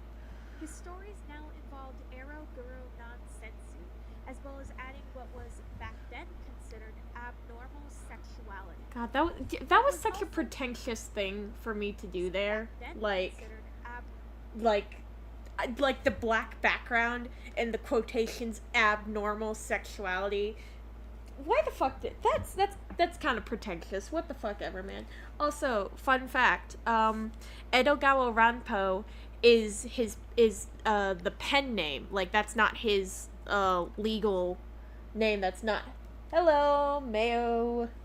Like, Edogawa Ranpo is not his legal name. That's just like the pen name he used, and it comes from Edgar Allan Poe. So, like, if you've ever seen Bungo Stray Dogs, and there's, like, this rivalry between Ranpo and, like, the character named after Edgar Allan Poe, that's why. Because, like, Edogawa Ranpo is just, like, a Japanese pronunciation of Edgar Allan Poe. Like, Edgar Allan Poe, Edogawa Nanpo. And that's just like a neat little thing. Anyway, continuing onward. normal sexuality.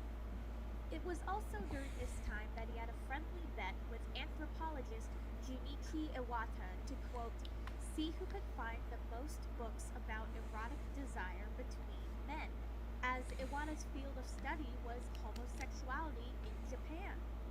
Sadly, Yeah, no, I would, the only reason I think nobody's been like, this So anime isn't as gay as you think it is because nobody fucking cares about this anime. In Japan, Ranpo is seen as a bit of a queer icon. While I'm not one to assign concrete labels onto historical figures who very likely identified in ways that we may see as problematic today, I believe it's fairly safe to say that Ranpo was, at the very least, not straight. Which puts into context all the homoerotic tension between Akachi and Faces, Let's as see. well as Come the on. parallels between those two and my boys. My boys. Sidekick, but I've recently been thinking a lot about case study. I just wanted to Vanitas. talk about case study of Specifically, this Vanitas one right here, commented by an honestly. anime reviewer YouTube man back when the show first came out. And one day It I has will. bothered me so much ever since. Oh, I'm talking In about that he called the Trickster. show It's I can essentially saying wait, I can yaoi. fucking link it. That bothered me because wow, way to dumb down all the complex character writing and intricate world building to that's pretty gay, not for me. That's a video for another time. How do I go to the I chat? bring this up Can I because enter my that chat? label, I feel applies to Trickster. Can I Because it's can I clearly type in my clear own in some chat, please? capacity, but it never Wait. commits. Oh god, oh It god, oh god, oh especially god, oh god, feels oh like god, it's stop. leaning into the bishonen Yeah, aesthetic yeah, with yeah. the way the characters are drawn sometimes. I need to find a way to articulate things like this better, but for now I'll say that it's trying to have the style without the substance. And also does the style bad because the animation is still really The good. fucking tracksuit made of cardboard. Oh god. When I started actually doing this anime reviewish type thing, I knew I wanted to come back to this show because no one ever talks about it.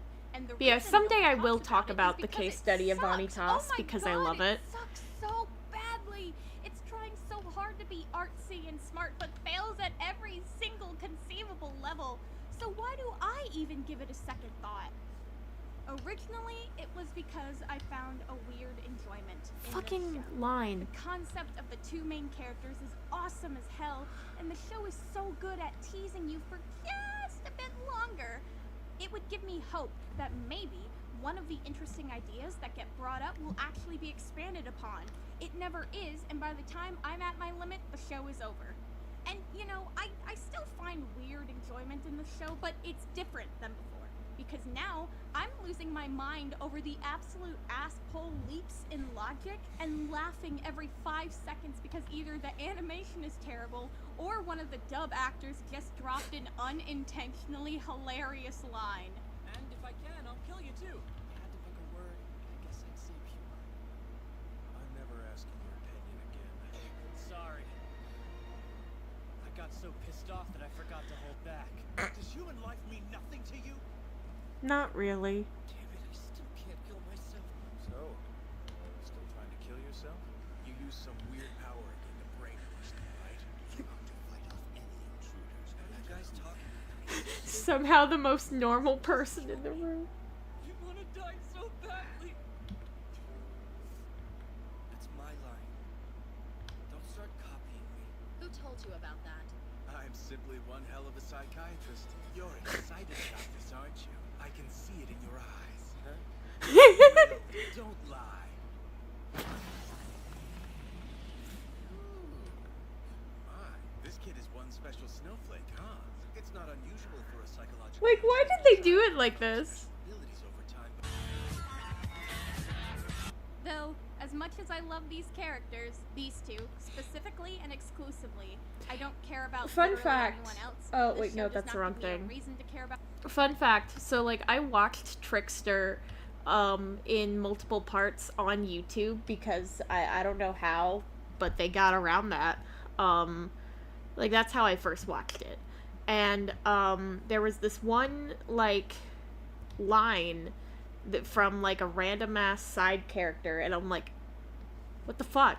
What the fuck? Is that voice actor I know? Is that fucking Chris Niosi?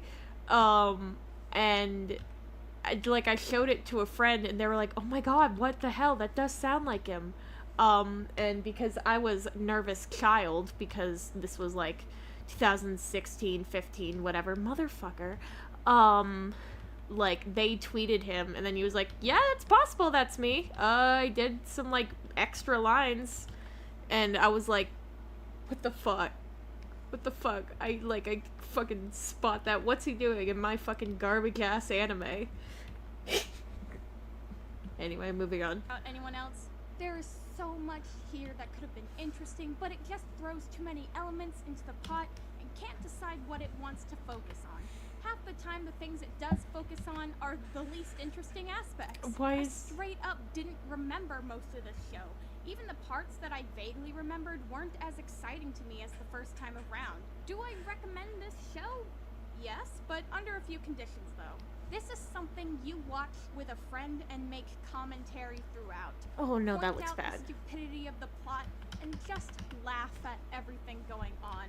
That's what I think would be the best viewing experience. I remember showing this series to a friend at a sleepover the same year I found it, and then Kobayashi dropped this line.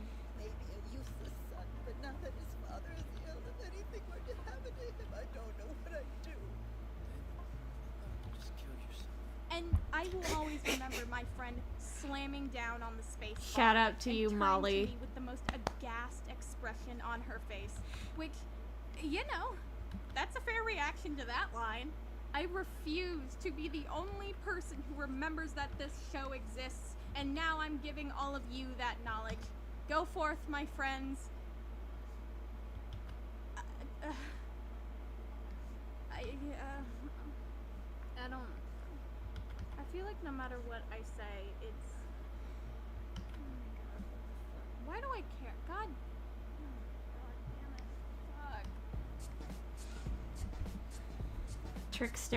Trickster is an enigma. More people should watch it. Because it's bad and it's really funny and I love it. Let's see. We've got some people in the chat, so does anybody have a video of mine that they want to watch while I animate? I'm gonna go grab a snack. But then, yeah, pick a video.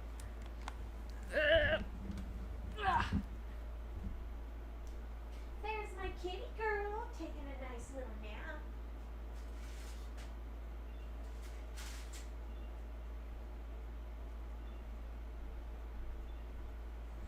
I need water too.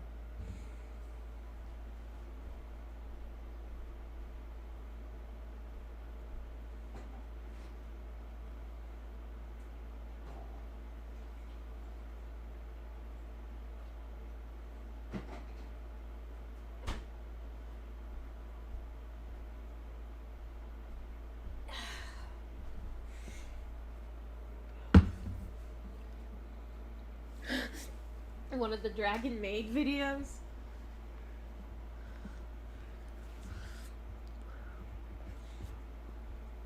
Yeah, but they're pretty short though.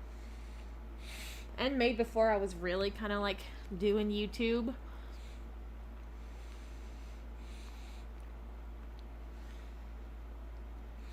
God, it is very funny though.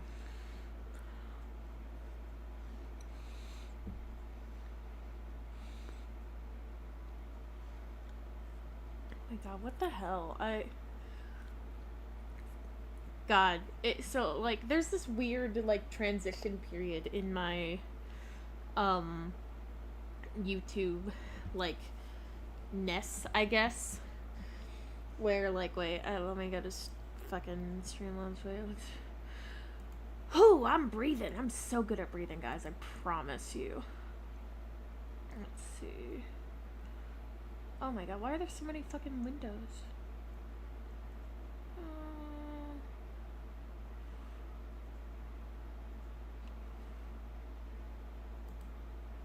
Nope.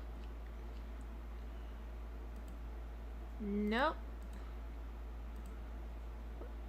What the fuck? Come on, man. Ah. There we go.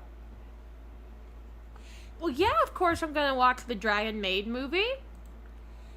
But, like, it's like, here's all the embarrassing shit I did as a kid. And then we kind of go... Well, that's still kind of embarrassing shit I did as a kid. And then there's, like, I did, like, some tome shit. I don't know why. Fucking... Oh, God. Fucking iMovie ass shit. And just various random things. This thing! Oh my god. My magnum opus. Welcome to my house. As you can see, I've knocked over many chairs because I get so tilted at the towers. this isn't really a tilted or tower. Well, you see, it's a gamer pad. Not many girls come in here because I It get came to me in a friend-zoned vision. so frequently. But that's okay. I'd like to be in the friend zone. I'd like friends. It's not as pleasant as you'd think. They don't treat you like a friend. They treat you like an item.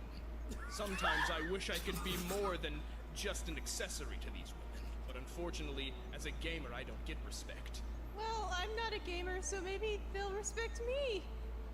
That just makes you a beta cuck. That's the difference between you and I, Silver the Hedgehog. I'm a alpha gamer.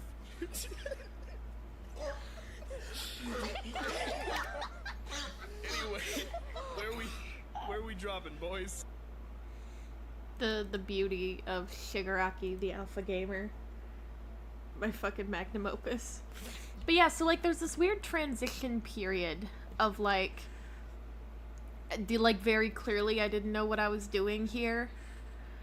And then I started like really doing I did wonder who voiced Deku right there. I mean that was from Snaps Cube Sonic 06 live fandom. But it's like kind of like around here, like I'm so mad that the Airy is the secret here. The Airy video doesn't have a lot of views. Like it's not my best. There was a lot of like kind of I guess fuckery with it. But like my God, I feel that like come on, man. Ah, God, oh my God. So there's this weird like I guess kind of transition period when I was like starting to kind of do whatever. Oh hey look, High Guardian Spice. Shikamaru, goddamn. And then I think like it was around here that like the gender project, or not the gender project, the making a cake in a rice maker, that like it was at the end of college that I got monetized and I was like, wait, what? I can actually like do things. And I don't know, man. It's funny. It's fun. Not the end of college, because this I know I made in college. I don't remember.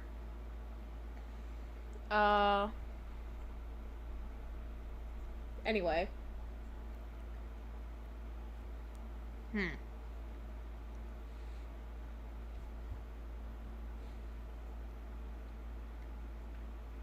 I'm just eating bread. Oh yeah, of course, the tome playthrough. Which I still need to keep doing.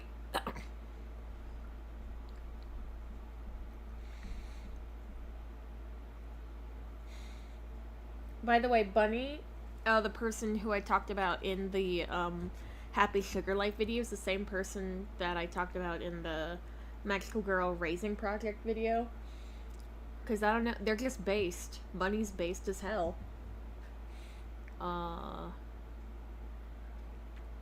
Yeah, fuck it. Let's do the Dragon Maid one. Whatever. I didn't feel like making a thumbnail for this one. Like, I did not care. I never learned my lesson, huh? Dragon Maid Season 2. Stop. Let me get back into it. Oh, what did I study? Animation.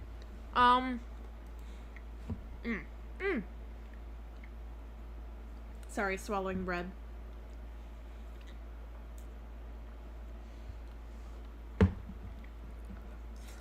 God,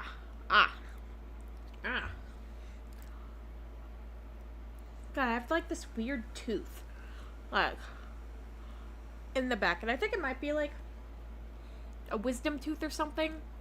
I have no idea. But, like, it's just kind of annoying, and some of the bread got like stuck in the back.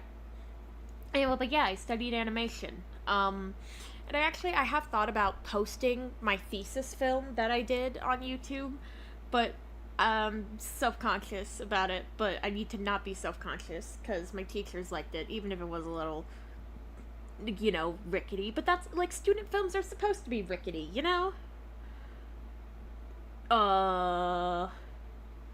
Anyway, this isn't from it, but it was bloopers.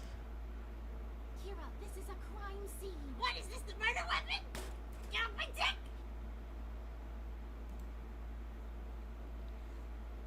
Anyway, back to animation. I want to watch the Barbie Swan Lake one. That's what we're doing. Look. Yeah, let's get back. Gotta go into Streamlabs. Gotta switch the elements. Okay, window capture. Let's go back to Adobe Animate.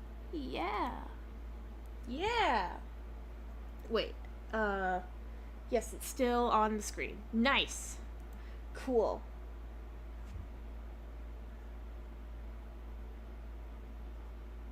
Yeah, man. The was I don't know. Man, anyway. I don't know what I'm doing. Don't ask me. Look. This is a weird point in my life. I don't know what I'm doing. The only thing I seem to derive any amount of pleasure from is my polymer clay endeavors.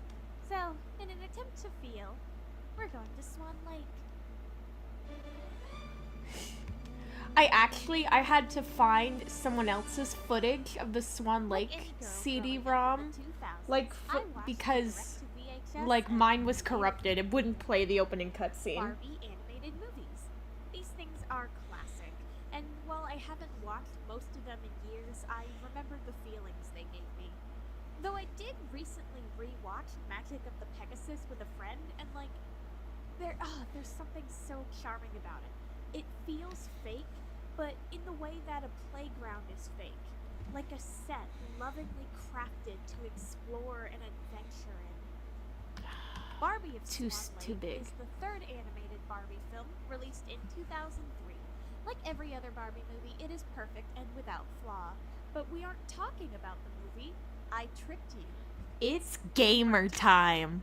Barbie of Swan Lake: The Enchanted Forest is a PC Oh, game that was I'd released have in to say, 2003 alongside again, the it's film. been I years don't since I've remember when I actually got like this game, seen but I was any of them. probably around 5. But like I was a remember playing it at huge my Fairy grandparents' Topia house, so that would be, fan. 2 Like years holy after the shit. game and movie released, but like anyway, I'm playing it again. The game begins and we see a unicorn. You see, named here's my Lila footage in a room of that from is from only my referred to CD, once and as it the is vault, and my choppy game and doesn't seem to want to it's properly not record good. this part. My disc is pretty old, maybe a little dirty. Anyway, this big orb of magic breaks, and the enchanted forest gets dechanted, and the narrator fairy is like, "I'll get the fairy queen," and Lila is like, "Haha, no need, let's just go get Odette." And I forgot if the fairy queen was a character in the movie, but based on this alone, I am going to assume she's the classical kind of fae that will curse The them head and is slightly just gets so disposes her to small. What the suffer a fate hell? worse than death. Lila is stuck on an island, and before we can save her, we have to put more creatures on the island. I decide to depict a heartbreaking scene of a little red bird being discriminated against by a crowd of bluebirds. I was getting Meanwhile, lonely. Fox is waiting for its meal as it consumes the outcasts. The reflection comes back, scrambles, I fix it, we get the horse off the island. Get Here's the horse deal. off the We island. got a picnic to get to, and if the forest is all out of whack, we can't have our picnic, which is obviously the most important thing about this situation. There are 2 different aspects to this game. Each of the 5 main areas has a mini game to play, as well as hidden items needed to create 5 different Yeah, I'll magic just leave it. wands It's fine. that you use to re-enchant the forest.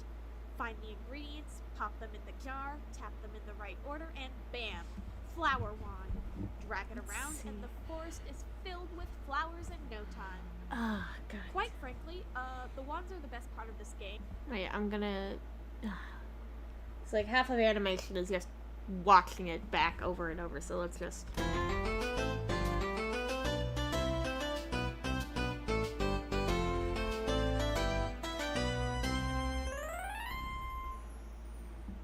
Oh, so that didn't. Okay, let's see. Okay, so yeah, so that part was kind of fucked up because I'm still trying to. Okay, it goes wow. Wow. Damn it! Ah!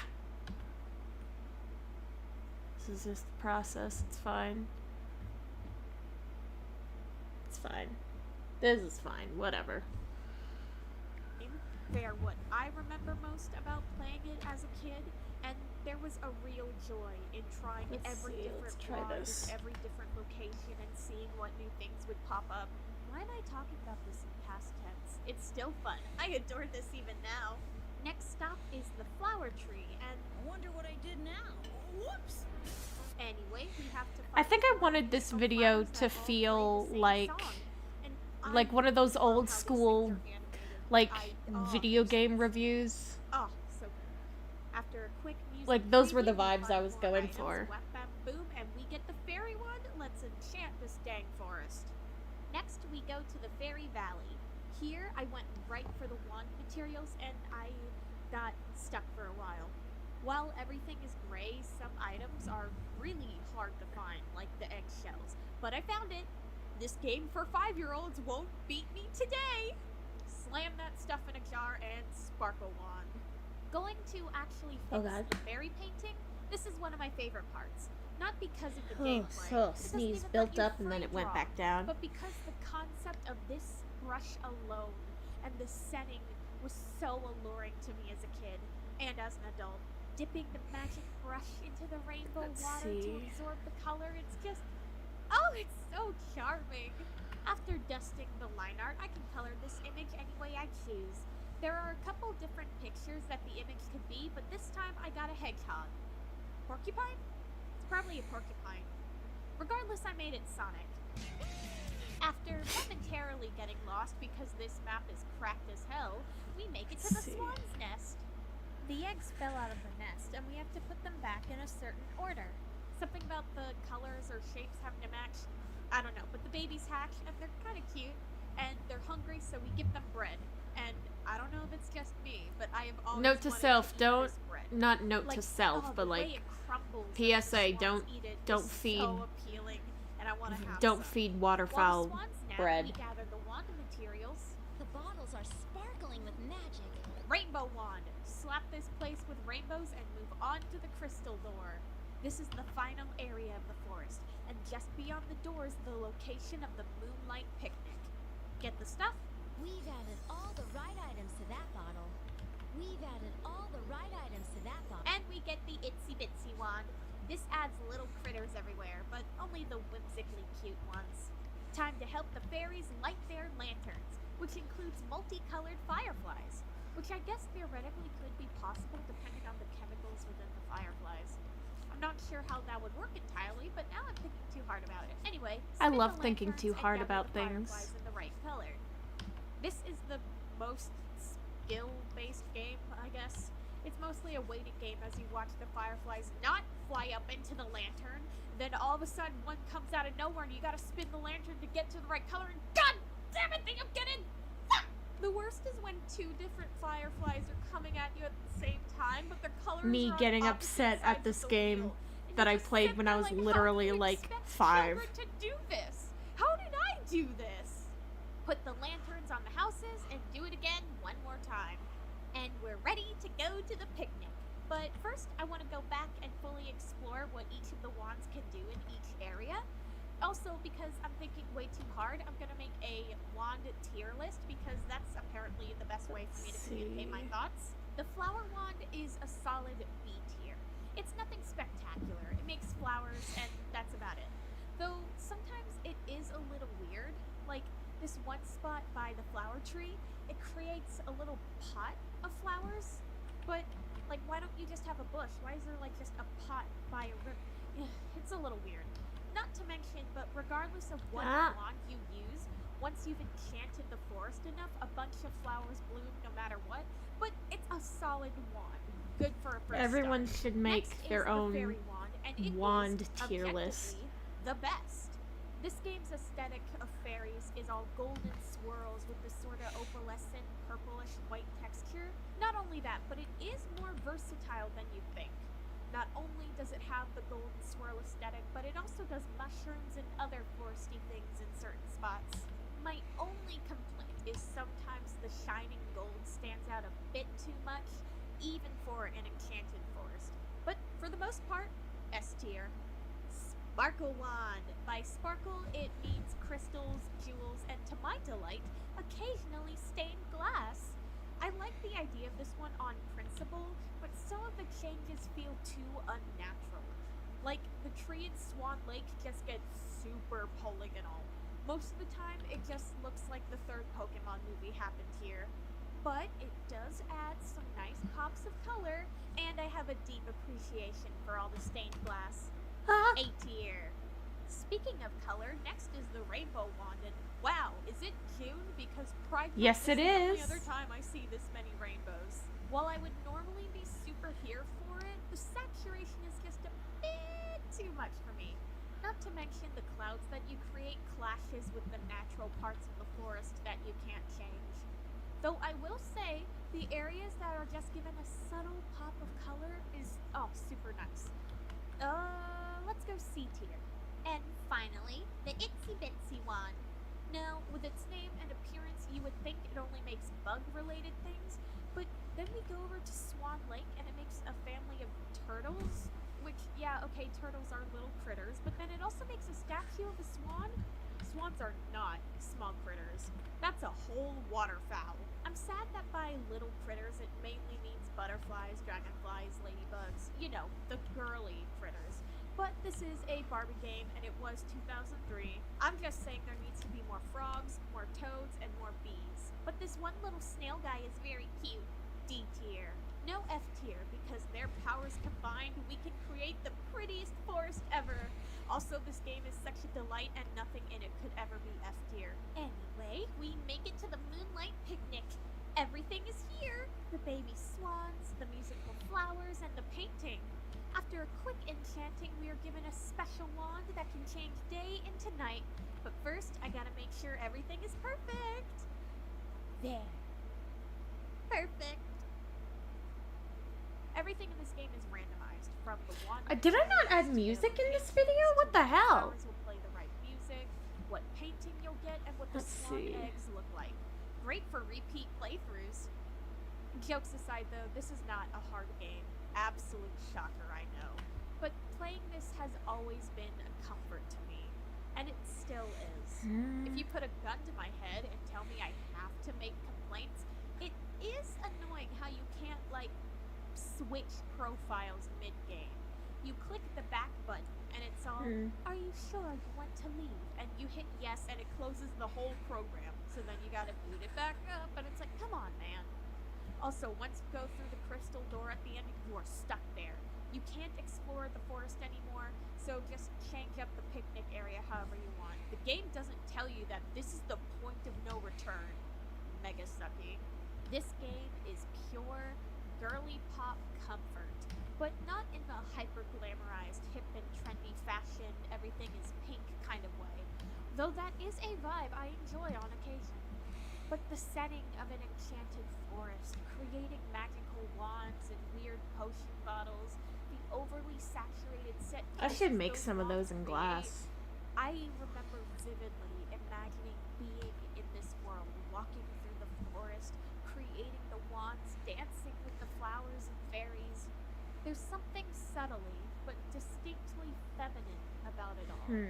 Joyfully feminine. Barbie of Swan Lake, The Enchanted Forest, is a good game. It's calm, comforting, delightful, and quite frankly, it radiates joy. If you grew up playing it like I did, I recommend trying to find your copy and playing it again. Or find an emulation online.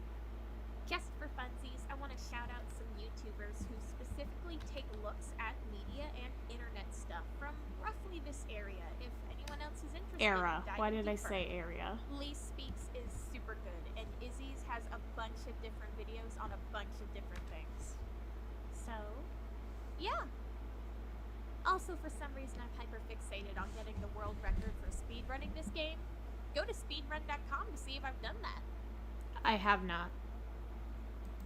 I still haven't. And I'm mad.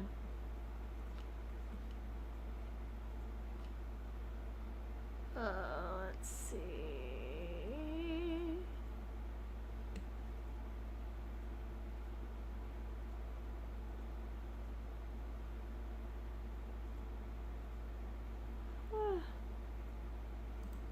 Let's watch. This is the era where my Magical Girl video. Yay! It is no secret that I am a fan of magical girls. Despite my protests as a child, I am very much a girly girl, and that is something that I embrace nowadays. My enthusiasm for magical girl media knows no bounds. However, actually talking about magical girl shows, especially online, can be difficult. This is for a variety of reasons. I'm currently working on 2 large magical girl related videos. One going over Smile Pretty Cure and its dub, Glitter Force, and the more relevant one, Magical Girl Sight. And I feel like a lot of the public perception of specifically Magical Girl Sight comes from the perception of the Magical Girl genre as a whole. Now, considering Sight is like that, I foresee it very much not being monetized. So, if you would like to help support me in this arduous endeavor, you can do so on my Patreon. If you mention magical girls in the modern anime community, it's likely someone will bring up Madoka Magica, which is a well-respected entry in the genre and one that I really like. However, the way people often talk about it feels off, for lack of a better term. People cite it as the herald of the end for the magical girl genre, as following it, several more shows that will be dubbed Dark Magical Oh, Girls yay. will I got a lot be of good This is feedback something on that this I've felt video. for a couple of years And now. I really, And that what makes I'm me feeling is happy. the idea Because that I people, worked really mainly hard to in the try and English speaking articulate anime my community, thoughts don't as well as I actually could. care about magical girl Although I shows did and get a don't lot of really funny respect them comments of as an people art. calling me, Now, before we like, can discuss and the there was a modern Twitter side of thread magical that girls, I we didn't have to see know because I am its not on history. Twitter anymore. Most people agree that Um, the magical girl genre but, like, began in 1962. I got Kimetsu linked to no it because I was like, Ako-chan yo, I began gotta see publishing this shit. chapters in Shueisha's magazine And it's very Rebel, funny. which It's I so love that for funny. the title But of like the girls' people magazine. calling me like a The story tourist. follows My Ako, favorite who is comeback that I gifted a saw was magic somebody arrow saying, that "How are allows you her to calling this? transform How are into you calling anything Cake she of the Muse a wants." tourist? She's like This the only series, person as I've well ever as Sally seen the aside from Witch, this are one other considered to be the YouTuber who starting knows point what of the Papillon magical girl Rose is." And I'm subgenre. like, This is yeah, interesting, seeing as Sally the Witch actually yeah. has its roots in It was American funny. media, being inspired by the 1964 American series Bewitched. In general, the beginnings of the Mahou Shoujo genre had more of a witchy vibe. Other such examples include 1972's Mahou Tsukai Chappie, Dude, the fucking research I did for this, I made sure I had all the sources right. I made sure I all the information was correct. And obviously, I have not seen every single Magical Girl show. Well, I should probably pause it when I'm talking. It really is the new SJW. Holy shit. And it's like, yo, I have been posting about anime since I discovered what the internet is. Like, you can't call me a tourist when I was literally the fucking textbook definition of a weeb in middle school. Holy God. But because I'm a girl, then it's cringe or whatever the fuck. I don't know. What was I saying? I was saying something. Right, yeah, the like, because I really, obviously I haven't seen every single Magical Girl show, and I haven't even seen every single one that I had, like, mentioned footage for in this video. But it's definitely, but, like, I wanted to make sure the ones that I talked about, I at least had a basic understanding of it, if that makes sense. Because, like, it's important that I'm not just listing off these names just to say, here's a Magical Girl show, and then, like, I don't really, like, include it in the discussion. I don't really bring it, like, and I'm sure there are some shows that I do kind of do that too, but it's mostly, like, just kind of discussing the era, if that makes sense. I don't really know, but, I wanted this to be as, like, authentic as I can. Oh, yeah, by the way, in that Twitter thread where people were like, she's a fake Magical Girl fan. Whatever. They were all posting, gushing over Magical Girls, and it's like, okay. Okay. Okay. Alright, I get it. I see what you mean. I know exactly what you mean, man. Sigh. Anyway. A teenager sort of thing. Of course, there's the famous magical princess Minky Momo from 1982, Creamy Mommy, the Magic Angel in 1983, and Magical Emmy, the Magic Star in 1985. Magical Emmy looks really All of cute. these shows shared the concept of a young girl who uses magic to grow up and uses that ability to help solve problems. And then Sailor Moon burst onto the scene in 1991 in Kodansha's magazine Nakayoshi. Written by Naoko Takeuchi, it was an instant hit, and only a year later, in 1992, the Sailor Moon anime would begin airing. And to say it was a cultural sensation is an understatement. Fun fact, the reason the Sailor Scouts' nails get painted, so to speak, at the beginning of the transformation, Let's even though they see. all wear gloves, is because of merchandising. Sailor Moon was a hit for various reasons. From Naoko's striking art style, I to the fucking love this soon-to-be animation iconic sequence. uniforms of the Sailor Scouts, to the epic battle. Because I haven't between actually good versus finished evil all that of Sailor played out on Moon, a but planetary like, scale. Now that is I- to say that there weren't ugh. magical girls kicking ass before Sailor Moon put her makeup on. Cutie Honey was fighting straight up gangsters since 1973, and also being the first female protagonist in a shonen manga series, not to mention other battle heroine series pre-1991.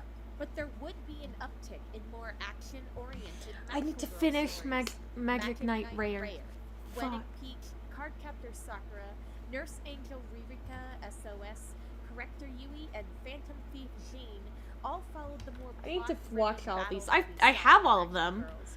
Not to say that Like, they followed this but structure because of I guess Sailor need Moon, to. but there was certainly a I trend. need to actually And that watch isn't to them. say all magical girls in this time were strictly battle-driven. Ojamajo Doremi came out in 1999, harkening back to the Majoko days of the magical girl genre, as well as Yume no Crayon Opoku. The 2000s would bring us yet another new era of magical girls.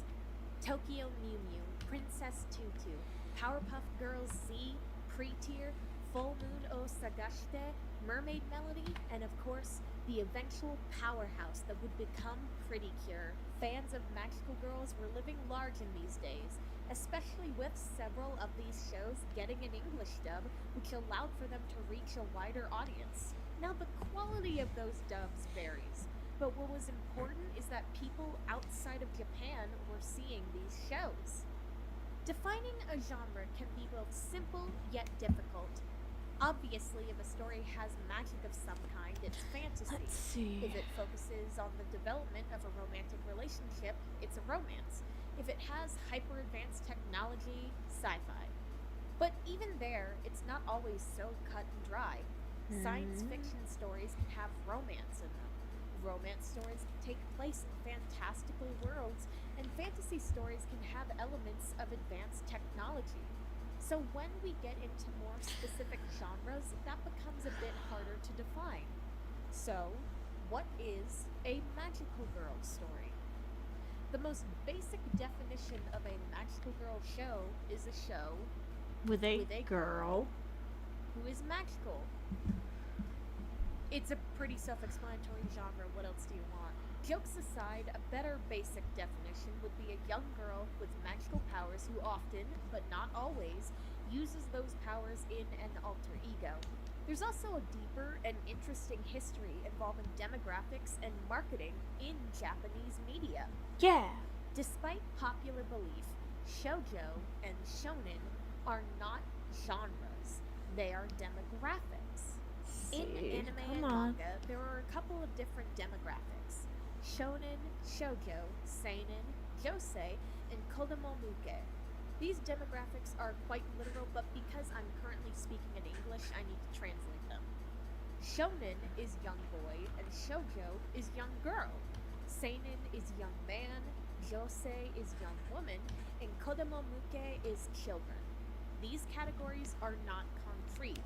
They are entirely dependent on the magazine that the manga is published in weekly. So, what manga magazine a story is published determines which of these categories it falls into.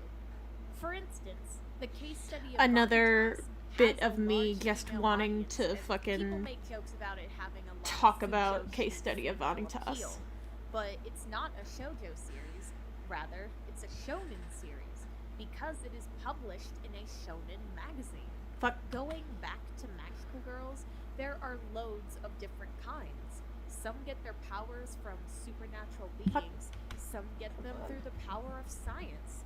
Some are fighting for the fate of the world, and others are just using magic to solve everyday problems. There isn't a one-size-fits-all formula for a magical girl, and that's part of why the genre I is genuinely, so fun. the people who The interesting were thing is mad that at this despite video, shonen and I would shoujo starting out as truly love to have a demographic markers, conversation. they've I still would evolved love into to, like, colloquial instead genre of, you know, the terms. internet, In general, comment when people refer to wars, something as whatever, shonen, where it's just, that like, typically name calling means and it's got a stuff lot of cool fight in the scenes, comments. I would love to have, monsters, like, and some an kind of cool power actual system, and discussion, follows like a more of an face-to-face, action-adventure well, not storyline. face-to-face, but, like, you know, When people vocal refer to shoujo, discussion. however, they 'Cause typically it's mean a like- series that has a lot of in-depth I don't know. characterization and a well-developed Especially because romance. most of the time, So those, like, despite the fact anime that dude bro shonen type and things, shoujo and started I out want to as be careful and make demographic sure, categories, like, they anime actually dude bro did doesn't become become a genres straw in a man, way. because, That's just like, the that would natural suck. evolution of language, But, which like- is really cool. But at the same time, I need to fucking remember to pause when I'm, like, talking. I would love to actually, like, discuss this video with the people who so vehemently disagree with it, but, because it feels like the people who leave comments calling me, like, an anime tourist or that kind of stuff, like, if you actually, like, were in an environment where you can confront them and be like, hey, explain what you mean by this, because this sounds really stupid and juvenile, then, like, they kind of crumble apart a little bit, and, like, can't hold their ground because there is no ground to stand on. And I, like, oh god, I have, like, a slight, it's a guilty pleasure, like, internet debates type stuff, but, like, oh, fuck, I know there's no point, it's literally just blood sports, that's all there is to it, but at the same time, it's like, oh, but, man, everyone loves blood sports every now and then. Like, shit. What if I want to be a gladiator? I know it's not the smartest, like, thing I could do, but I think it would be interesting. It's just, I think it would be interesting. And also, you never know, sometimes the people that you, like, talk to about that stuff, sometimes you do get, like, somebody who is not just a troll, but, like, somebody who just has a bad opinion, but they're not, like, actively malicious. I think that would be interesting if I could find somebody of that ilk and talk. I feel like it could be cool and whatever. Anyway, And it reveals an inherent bias. And that bias says that media for girls is more geared towards slice of life or romance stories, while media for boys can be this big action adventure. And then when it comes to magical girls, that preconceived notion is a major part of the problem. With all that history established, what do I mean when I say that magical girl shows are disrespected? Well, a few things. Part of the problem is so much of the Western and more specifically American conceptualization of magical girls is just Sailor Moon. Now, Sailor Moon is undoubtedly an important part Adjusting. of Mahou shoujo history, but it is far, far from the only one. If we're being completely honest, there have been a bunch of American cartoons from before Sailor Moon's time that also count as magical girl, such as Gem and the Holograms, Princess Guinevere and the Jewel Riders, and the original She-Ra. That is true. Like, anime gatekeeping, it's not about, like, actually having a discussion. It's about just gatekeeping and being weird, because they don't want certain people, women, quote unquote, ruining their hobbies. So, and it's like, hey man, there are like actual problems in the world. You want to like, and I know you can't just say like, yeah, magical girls from more cultures, let's fucking go. Like, but there are actual problems in the world. You want to like do something about one of those, and I understand that the problem with that argument is like, well, like not everyone can be a revolutionary, and I'm fully aware of that. My God knows that I can't. But at the same time, it's like there are other things to be mad about. And you know what? Like, and this super is not one of them. If you want to be mad about like cartoons, then you absolutely are allowed to be mad at cartoons. I'm mad at cartoons all the time. But like, you shouldn't be mad that somebody has a different opinion about those cartoons than you, especially when the different opinion comes from, hey man, I think that women are unfairly treated in these spaces. If your response to that statement is, no, you're just a tourist, like, then, you know what? I think you're the person who's unfairly treating women in those spaces. It's less, again, it comes from my own personal morbid fascination with, like, internet debate stuff, to it is the delusion, the fantasy that, oh, I can do it. Because I do think I would be able to articulate my points fairly well. Would they listen? I don't know. Probably not. But, like, it's I don't know. Plus, there's always the chance that somebody, like, if that somebody would be like, oh, huh, that's a good point. And, like, that's kind of I think that's the point of it all. I don't know. Anyway, yeehaw. But, you know, whatever. Yet most magical girl references you see in American media are just Sailor Moon. And whenever another magical girl show does actually get recognition in English-speaking fandom, it gets compared to Sailor Moon. When Magie Lumiere came out, both the manga in 2021 Yo, and the Hungarian anime in magical girls, do 2024, it. Several Like, do articles it. and Just sites also, described by it the as way, the fucking header image for this specific article is so bad. It's like a poor Photoshop job, and it's like, you know that there are like PNGs of Sailor Moon, right? Like, you didn't need to cut it out so horribly. Like, goddamn. a But that's just me satire being slash mean. parody of Sailor Moon, and I struggle to understand what that means because these two properties are nothing alike. How is it a parody I of Sailor Moon, genuinely dude? would like for one of Do you the know what writers parody of means? these Do you know what a articles to satire explain to me means? their definition of satire, It's not- because it is not. It's the same literally as not a everyone else's. satire. It And is. of course, I know would that say. these are I make the argument that hello.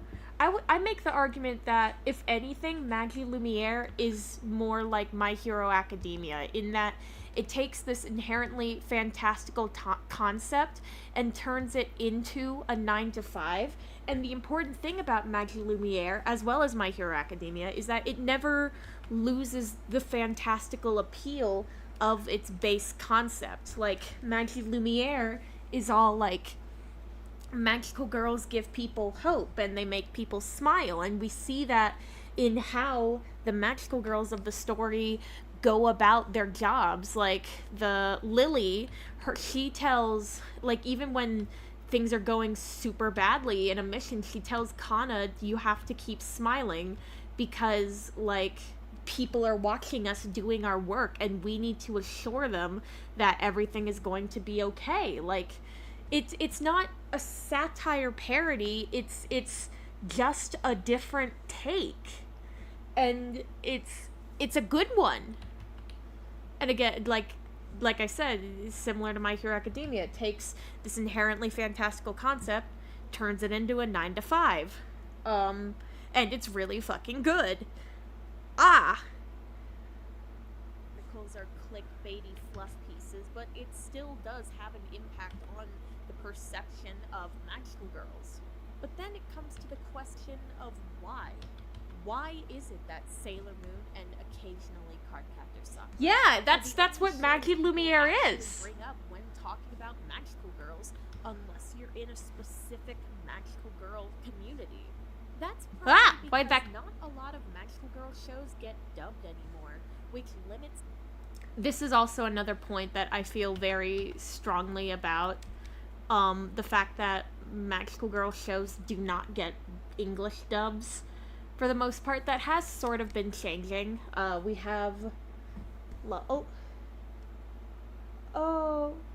let's see, I'm making a magical girl / magical boy. Iceberg, keep in mind a good chunk is based on your preference. And I know icebergs are kind of dead, but they're not to make. I mean, no, man. Like, if you want to make, I think a iceberg is a good idea. And of course, like, it's one of those things. Like, an iceberg for especially like the Maho Shoujo genre, that could be really, really fun as long as like it's well researched, you know? Like, you can have all the popular ones, and then you go down to like more obscure ones and things that are, where it's like, who the fuck even has heard of this? And whatever. And I think that could be really, really cool. Also, icebergs are fun. They're just a fun way to kind of disseminate information. And like I said, I keep saying this. I am not the arbiter of magical girl knowledge, but like, let me see. I gotta. Created playlist. Oh my god. Got a lot of playlists, buddy. Oh my god. Why is this like... Why is the first one 150 pride flags and what they all mean? Oh god, you have this one video that's Ben 10, hell yeah. Danny Phantom based. Holy god. Okay, Powerpuff Girls, Kill la Kill, hell yes. Oh my god, Cutie Honey. Ninjago? Ninjago. You know what? If you stretch the definition, Ninjago I can see. I can see that. I'll stand by that. I like Ninjago enough that I'll be self-indulgent to call it a magical girl series. I love that. Although I will say the one video, yeah, dude, I fucking loved Ninjago. Holy shit. That was good as hell. Oh my god, I need to rewatch it. Fucking, I can't believe Devin Mack is in Ninjago now. Good for him. I should catch up. I think Power Rangers, yes, Power Rangers. Well, because Power Rangers, it's just... Dude, Sentai, superheroes, and magical girls are all the same thing. Like, it's all the same base concept. It's just a matter of what demographic is it aimed at. Yes, no, Ninjago is honorarily a magical boy show. And that's the thing too, a lot of people forget that honestly a lot of these like genre terms and stuff, it's vibes. It's purely based on vibes. Like, who cares? I'm working on a thing about Wonder Egg priority because, like, you know, Spider-Man, it depends. It depends on the version of Spider-Man, I think. But, I mean, like, but when you look at superheroes are all magical girls, it's just a matter of, like, how it's presented. And I do have, like, a thought plans to do kind of a follow-up on this video. Yeah, no, Sailor Moon was inspired by Super Sentai. Like, they're all connected. It's all connected. but like where I discuss some like more just other, did I say I'm gonna do like, I have thoughts for like a sequel, I guess, of this Magical Girl video, just kind of, you know, having more thoughts, because of course my brain never shuts the hell up, and all that. But it's oh god, my brain. Ugh. This is why it takes me forever to make videos, because I am constantly just like, ugh. But let's see. Ba-ba. Ba-ba. What was I talking about? Shit.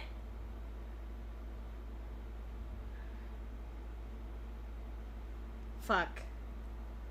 It ain't coming back to me. But like, yeah, magical girls are so fucking, they're like, right. What I remember what I was saying. Magical girls are not some like special category of character. Like, it's just it's just another thing. It's just another like trope. They're not anything special. Lost media and creepypastas not only obscure, but some of them are disturbing. Well, that's a line. So that's a bit of a weird line, because a lot of people say like, "Oh, this magical girl is so disturbing," but it's like kind of basic, you know? And it's all comes down to like taste, and I guess how a piece of subject matter is handled. Because people say like, okay, going to Utakata again, and hopefully it won't put me in the hospital this time. That's a joke. But like, the articles in the Wikipedia page for it are all like, oh, it's unlike other magical girl shows because it deals with serious topics, and it's like, hey buddy, didn't Sailor Moon like die multiple times? Like, yeah, she came back, but and also how the inner Senshis were fucking crucified, and how like there were whole themes of like life and death and reincarnation, and like it was a fucking space opera.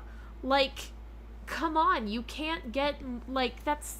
And also like Tokyo Mew Mew with its themes of environmentalism and endangered animals, and the moral dilemma of like, do the aliens have a right? Like, and also literally fucking Ogemajo Doremi. Just everything is done by Ogemajo Doremi, because like being like, oh, it handles eating disorders and stuff. It's like, hey, you remember that episode of Ogemajo Doremi Moto? Where like the girls were getting physical exams, and then one of the characters like started having a chest, like her chest develop, and she was feeling super self-conscious about it. Well, no, okay, so Minky Momo died, quote unquote, but was immediately like reborn and resurrected in the exact same episode, and that happened because the toy company, because it was like much like a lot of shows of the era, it was made to sell toys. The toy company just kind of like stopped doing that, like stopped making contract and stuff. I can never find like a perfect summary of what actually happened, but like they basically stopped sending the Minky Momo studio money to make Minky Momo, and so the person who created it was like, okay, kills Minky Momo, and specifically had Momo be killed by a truck that was carrying toys. Like that was like a bit. It was a message. It was all to send a message. But she immediately came back, and the people, and I think the urban legends around Minky Momo are fun. But, like, when people say that it paved the way for darker magical girl shows, it's like, can you give me an example?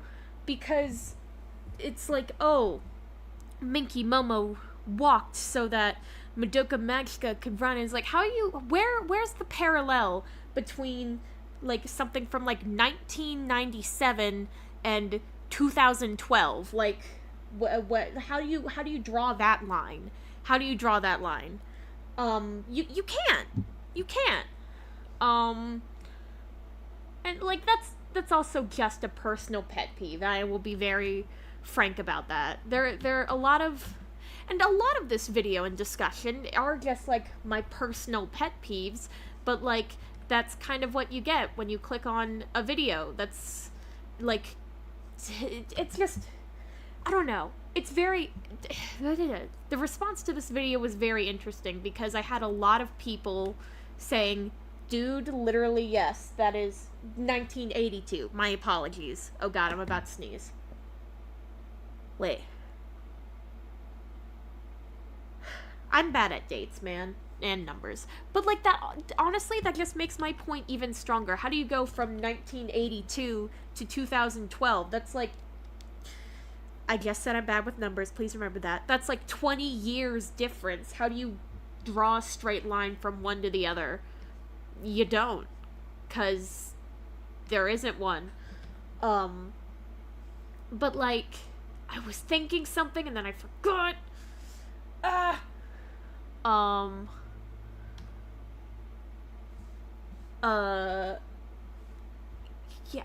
fuck, god damn it, what was I thinking?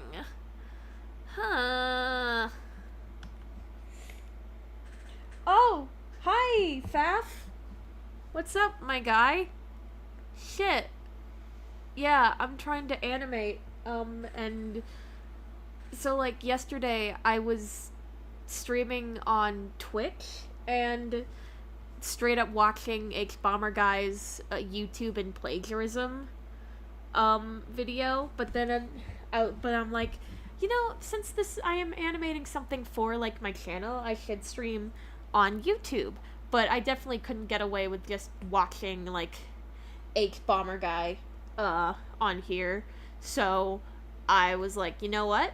I can get away with watching my own videos. So, that's kind of how we're here. That's how we got here. Yeah, I think that's fine. That's good enough. Anyway, more talking about magical girls. It's the audience they're able to reach. Of course, in the 90s and early 2000s, a lot of magical girl shows were brought to the US. Sailor Moon, dubbed by DIC Entertainment, Cardcaptor Sakura by Nirvana. Then there's the Canadian dub of Futari wa Pretty Cure, done by Ocean Productions. And of course, the 4Kids dubbing of Tokyo Mew Mew and Ojamanjo Doremi, renamed Mew Mew Power and Magical Doremi. But once we move past the 2000s, we don't really see any more dubs of anime for little girls. And that isn't for lack of material. In that time, there were loads of magical girl shows being released. Jewel Pet, Still Pretty Cure, Mermaid Melody, Shugo Kara, and more. Now, of course, there's a lot that goes into dubbing a show from one language to another.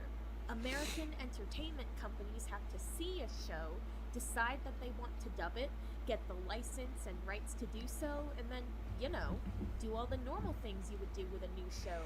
Production, advertisement, merchandise, all that stuff. But there lies a major problem. Companies have to decide they want to dub a show targeted at a young female audience. At the same time as things like Jewel Pet and Sugar Sugar Room were airing in Japan, Let's be real, Sailor Moon, Cardcaptor Sakura, Madoka, and Winx Club are the 4 horsemen of magical girls. Incorrect. So, like, I appreciate the Winx Club representation, but that kind of comes out of left field. Especially with that lineup. It depends on what you mean by, like, the 4 horsemen. Like, are you talking the 4 most popular shows, or do you mean like the pioneers of the genre? Because in which case you're still missing out on like Minky Momo, on Cutie Honey, on Creamy Mommy, and I feel like that's a bit of a reductive list there. Like, not to be rude or anything, like, at all, oh my gosh, but like,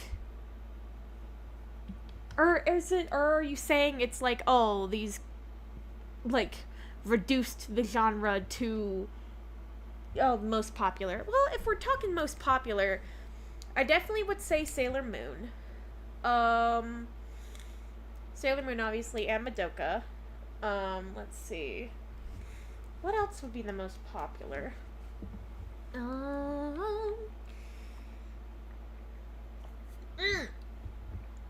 Pretty Cure. No, if we want to talk about horsemen, as in the most popular, Sailor Moon, Madoka, Pretty Cure, and then, oh, what would be the last one? And it can't just be popular with Magical Girl fans. Like, I feel like it's gotta be more. Let's...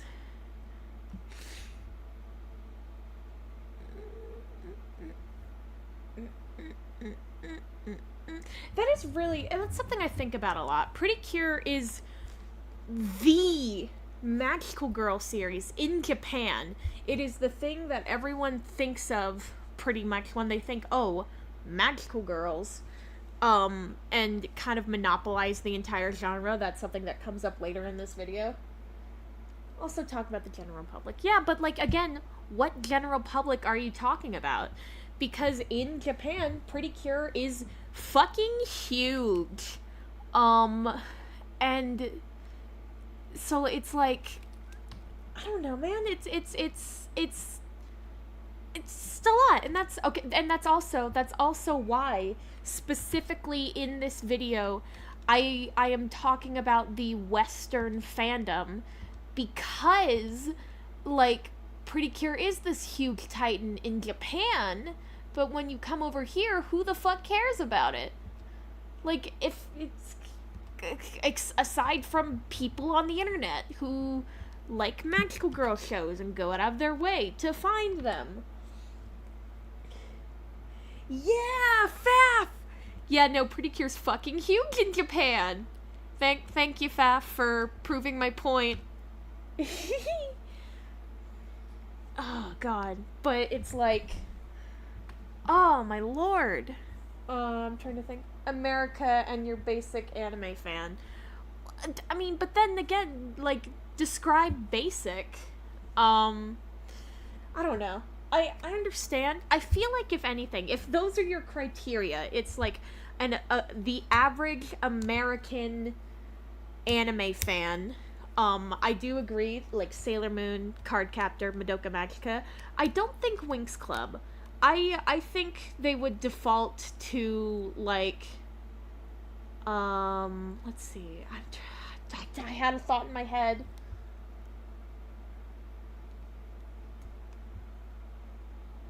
No, Faf, no, Pretty Cure didn't get dubbed.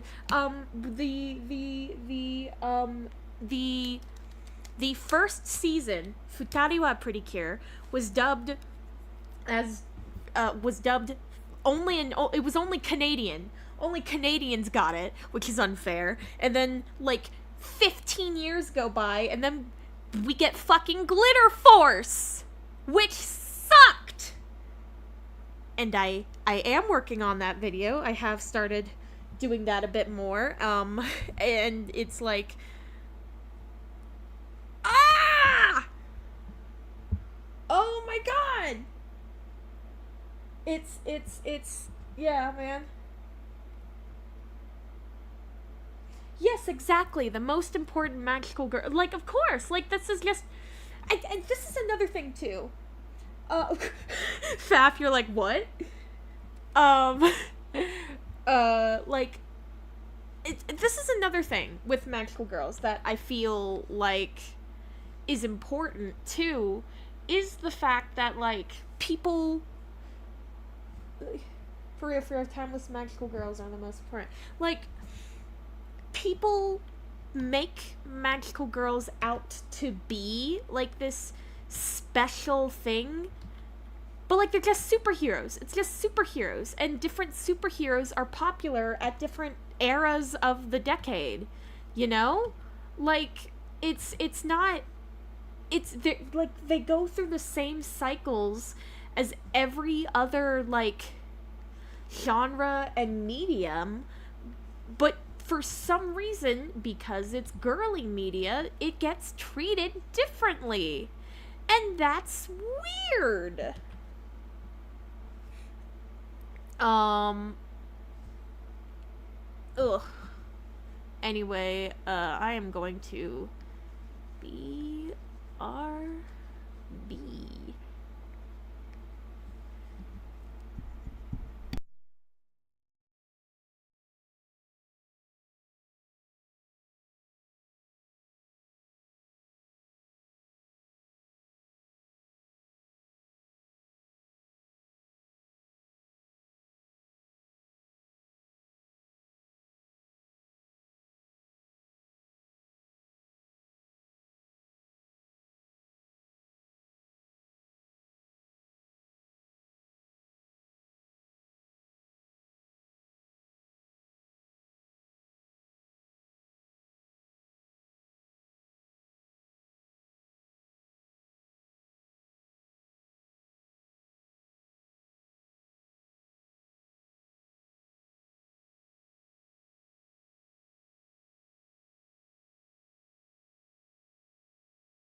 Hello, I return.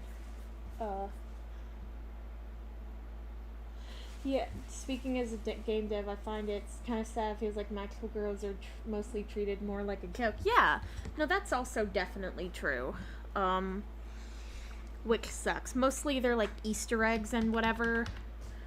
Uh, I've been yapping a while. Let's just keep going, man. America got the dub for things like Bakugan Oh, fuck. and Beyblade. Of course, those properties have a heavy toy influence, which is the primary element to their success. These are my Bakugan. I love them. However, the same could very, very easily be said about many magical girl shows of the time. Jewel Pet has a load of toys that I could very easily see little girls in America collecting.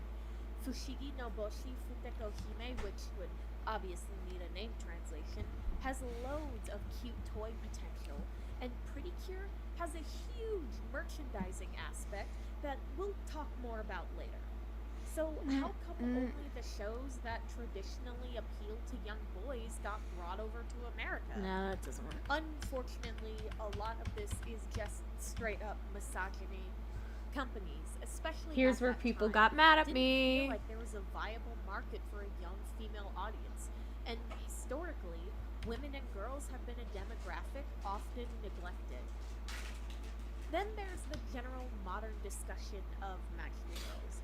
You see people saying things about how magical girls are all super I could not boring and find pathetic these days. I could not find a thing of Daybreak Illusion that did not have the subtitles like hard coded, like just in the video, which I was upset about. Magical girl shows are all depression and sadness and eggs, and that is a take that speaks to an understandable ignorance about magical girls.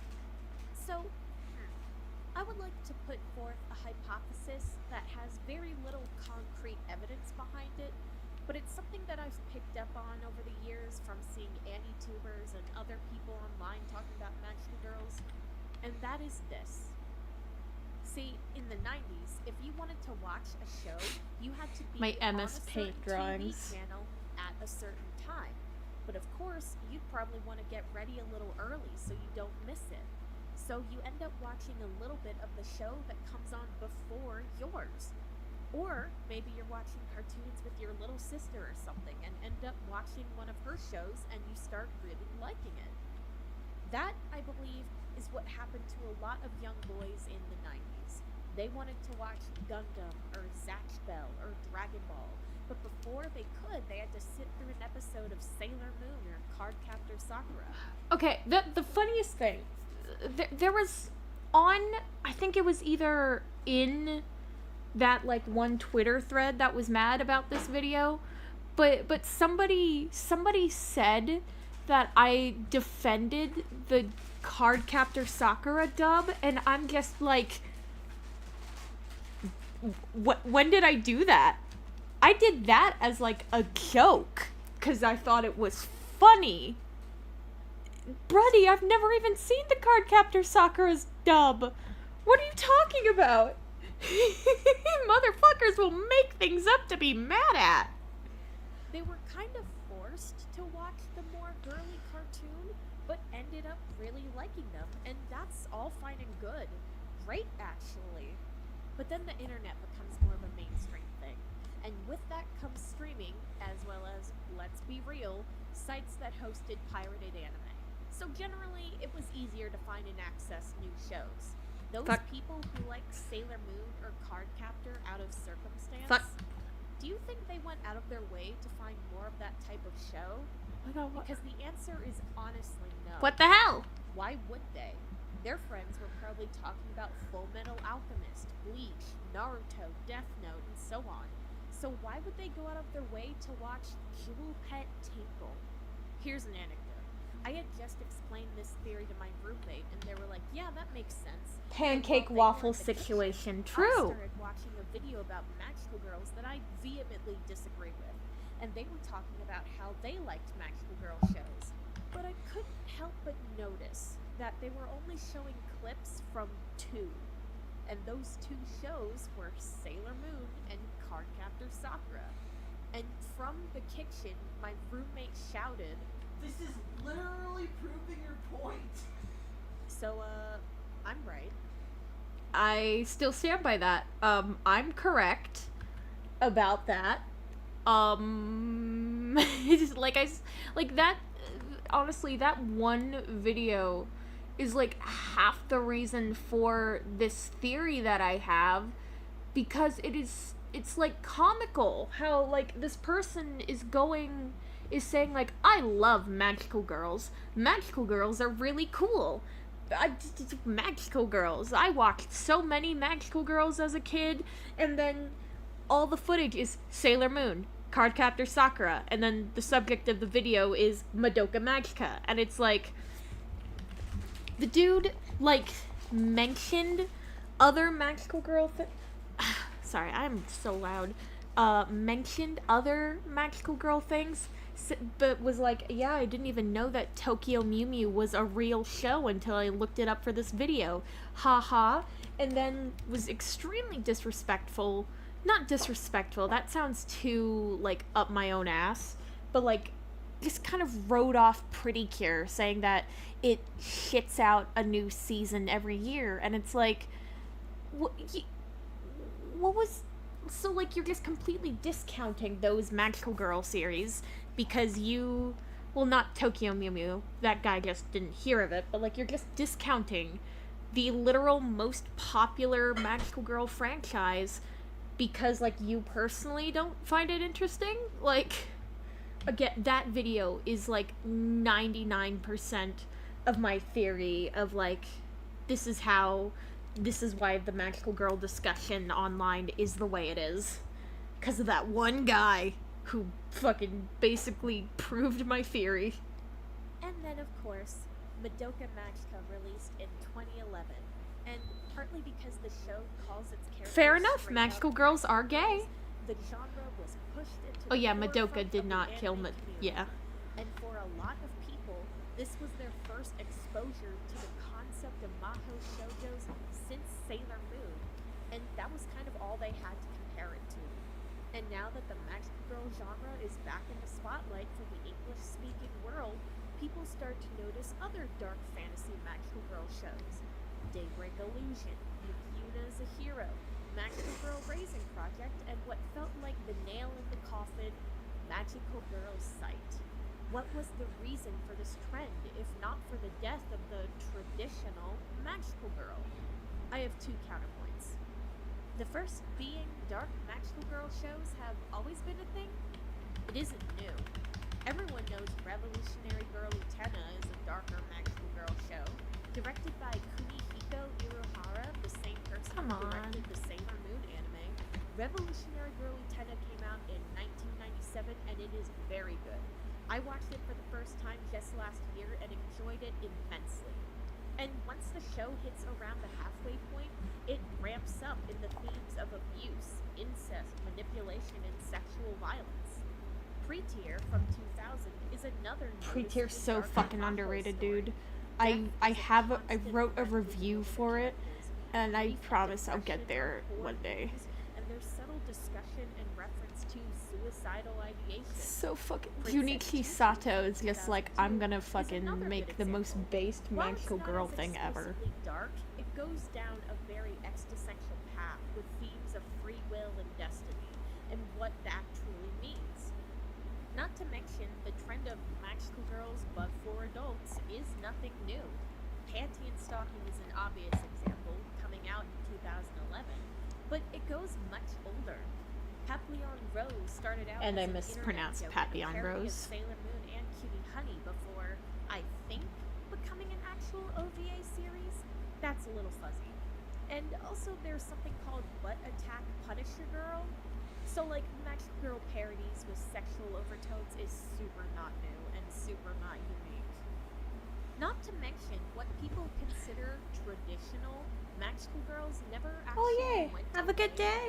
Franchises like Precure and Jewel Pet were still trucking along just fine.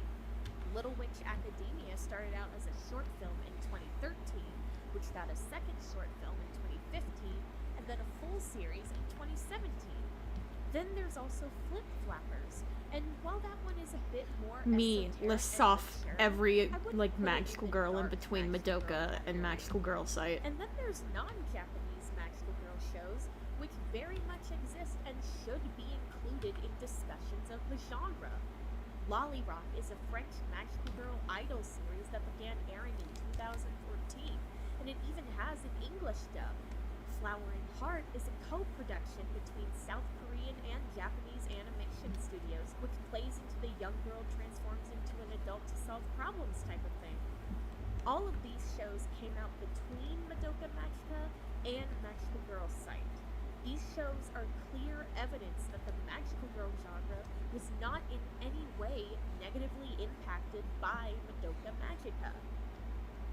See, I do have a lot to say about shit like this doing on a lot of the accessibility and new popularity of anime has been a double-edged sword because, like, cool, good, more people know about this, but at the same time, people literally only know what's popular and has a dub. There's no one has the desire to dig for hidden gems. True, true, and like that's honestly what like part of the reason why I find anime so like alluring is the fact that it is like you can find like there'll be this like you'll find just like an obscure anime somewhere that you've never seen anyone talk about, and you're just like, okay, what is this? And then you watch it and it fucking changes your entire life. It changes your goddamn perspective on the universe. Like that feels like a special kind of magic that I've only really encountered in like anime. And so yeah, the fact that nobody really digs for gems anymore is kind of disappointing, and honestly that's part of why I like doing this YouTube thing, because it introduces people to those gems. Like fucking Trickster. Trickster's not good. It's not a hidden gem. It's garbage. But it's special garbage. It means something to me, and I need other people to know about it because I'm mentally ill. Yeah. It's yeah, so that is definitely a part of it, Faf. And part of this debate is saying that, oh, sequel series and reboots don't count.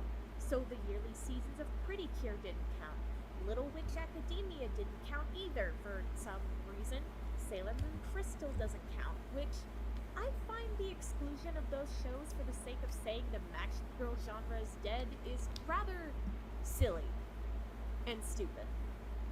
But if we're playing with this type of logic, there's another That looks more better. reasonable explanation behind the lack of new Magical Girl IPs at this time that isn't Madoka Magica, And that is Pretty Cure. literally, See, yeah. since the 80s, a lot of children's cartoons have been made to sell toys, and that is a trend that continues to this day. This can be seen all the way back in the days of Minky Momo, where the toy company pulling their sponsorship caused the creator to retaliate by killing the main character. She got better though, don't worry. And a lot of Magical Girl shows mentioned previously had and have a huge merchandise aspect. Wands, compacts, dolls, and anything else that can be bought and sold. But eventually, one franchise Well, thank you. rose above them all. Yeah. Pretty Cure essentially has a monopoly on magical girls fighting monsters of the week, each season being carefully designed to market to the widest possible audience and to show off all the cool new toys that your parents can buy for you now. The reason new Magical Girl shows weren't being produced in the time period after Madoka Magica, so the 2010s, isn't because Madoka Magica destroyed the genre. I did think, like, right here So the 2010s isn't because was like having, like, I did think of a meme of, like, oh, me spitting facts, people who think Madoka Magica killed the magical girl genre, or something like that. Like, but I couldn't really think of a concise way to put it, so I didn't. Madoka Magica destroyed the genre. It was because toy companies and execs didn't feel like competing with one of the largest franchises in the country. I do want to add a side note that just because a show is made to sell toys, that doesn't mean there can't be an actual heart to the story that gets told. Animators and artists work to create touching stories within the commercial constraints they've been given, and I think that's an important thing to just remember in general. So, to recap, Madoka Magica did not kill the Magical Girl genre. In my personal opinion, that idea came about because people watched Sailor Moon and Cardcaptor Sakura's English dub when they aired in the 90s. But then as they grew up and found other sources to watch anime other than cable TV, they were no longer sort of forced to watch those more girly shows. So they just didn't. And that's fine, it's totally okay. And then, renowned studio Shaft releases Madoka. You're so right. There are some people who are so vitriolic about Madoka Magica, and it's just weird. Like, I understand because there are, it's like some it's Madoka Magica is good, and one day I will do a thing about it because I like it and I want to throw my hat into the ring. Magica, and everyone goes like, whoa! Meanwhile, Pretty Cure and other typical magical girl shows continue onward, but get ignored because, bluntly put, they're for little girls. And most people who aren't little girls don't care about that stuff. So all the attention goes to the dark fantasy shows made for an older audience. And because people don't care about shows made for little girls and don't pay them any mind, these dark fantasy shows are all that exists in their mind. As I was editing this, Doraemon released a video about Princess Tutu, and that honestly helped me put into words this weird phenomenon that I see. People call Madoka Magica a deconstruction, or say Princess Tutu isn't like other magical girl shows, to create a degree Shout of out to separation from the Doraemon. rest of the She genre, rocks. because people like those I'd really shows. love to like And talk to there's her this sometime cultural and like idea be her that friend, feminine but things like are media made I'm bad at talking to people. The literal only reason why, like the fact that Fafnir and I started talking at all is it's incredible. The stars aligned, and I immediately insulted him accidentally on stream. But it's like I want to talk to other magical girl YouTubers, but also it's how do you just go up to somebody in DMs and be like, "Hi, we both make videos in the same sort of like sphere. You're a cool person. Do you want to be friends?" Like, how do you do that? I don't know. Ah! for girls is just bad. Raven also held Things you that at are gunpoint. cutesy and pink and frilly and most importantly, feminine, are so weirdly not allowed to be good art. Also, if you have to caveat your Princess Tutu recommendation with, so. "Oh, I know the name is silly," then you are literally the problem I'm talking about. Honestly, everything I've just said for the last couple of minutes just boils down to misogyny, and that really sucks, and I'm sad now. I don't want to be. Where a are we elitist now? here. I have not seen every magical girl Had to show, throw in Six and Hearts I am Princess nowhere footage near the somewhere. arbiter of knowledge for the genre, try as I might. If someone watched Sailor Moon as a kid before Dragon Ball came on and really liked it, that's okay. If they liked Madoka Magica when it came out, that's okay too. If those are the only two magical girl shows someone ever watches, that's literally okay. You don't have to force yourself to consume magical girl media. But it's when those people make these grand sweeping statements about the genre from that very narrow Here's the part of the video that perspective Anime that Dude rubs Bros me the wrong way. didn't I've watch. seen Evangelion, but do I go around saying how it changed the mecha anime genre forever? No, because I don't typically watch mecha anime, and I don't know enough about the genre to make that statement. Something that never seems to get talked about outside of specific magical girl communities are all the wonderful girly pop pieces of media that are always being made. The last couple of years has brought us a lot of great magical girl related things. Tokyo Mew Mew New was a wonderful retelling of a classic story. Maggie Lumiere's anime adaptation brought an already amazing story to new audiences. Acro Trip is a hilarious buddy comedy between a magical girl loving nerd and the pathetic villain said magical girl battles against. Princess and Orchestra is a promising new TV anime from the creator of Symphogear. By the way, Princess and Orchestra has been fucking awesome, and I love it, and I watch it weekly. Meant for all ages. And Magical Girl Dandelion is already such a wonderful and fun manga. And of course, that's just looking at Japanese magical girls. Over in South Korea, Catch Teeny Ping has been making waves and has even been brought over to the States through Netflix. Sleepless Domain is an amazing Magical Girl webcomic with fun characters and a fascinating story. Magical Warrior Diamond Heart is a visual novel about a magical team known as the Crystal Warriors with a playable demo out right now. There's I Don't Want to Be a Magical Girl, an in-development indie animation, Magical... I actually, the another point that I want to make when I do my, like, kind of part... What the fuck is going on with my pen right now? What the fuck? No, you were size 4 before. What the hell? I do know of Nanoha. I have not seen it. What the fuck is happening with my pen? What the hell? Oh my god. What the fuck? Why? Why are you getting thicker even as I am very light in my pen pressure? What the hell? Oh yeah, but so something that I wanted I want to, why the fuck is it the stabilizer? No. What the fuck? No. What? Okay, it's like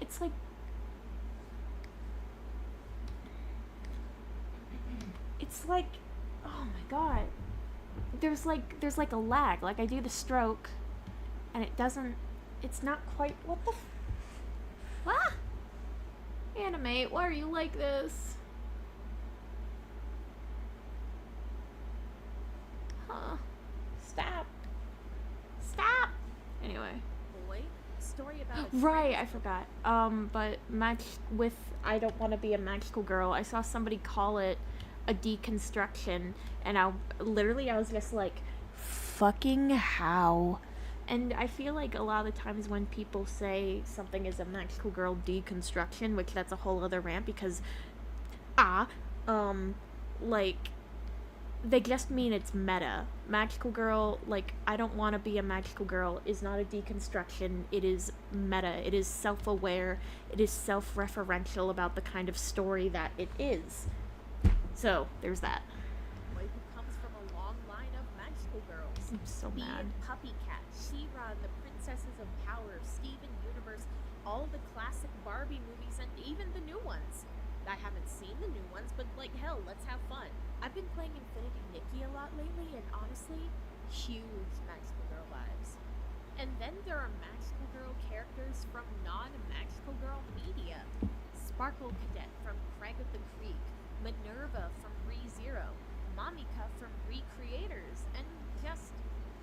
The Magical Girl genre isn't dead. It's never been dead.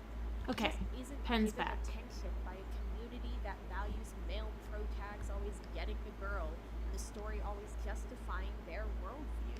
There's a lot of magical girl stories to be experienced if you just look for them. Basically, watch other magical girl shows, or like, shut up.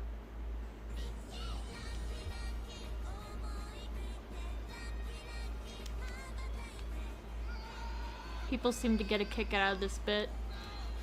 And actually, it was Raven who edited this little gag.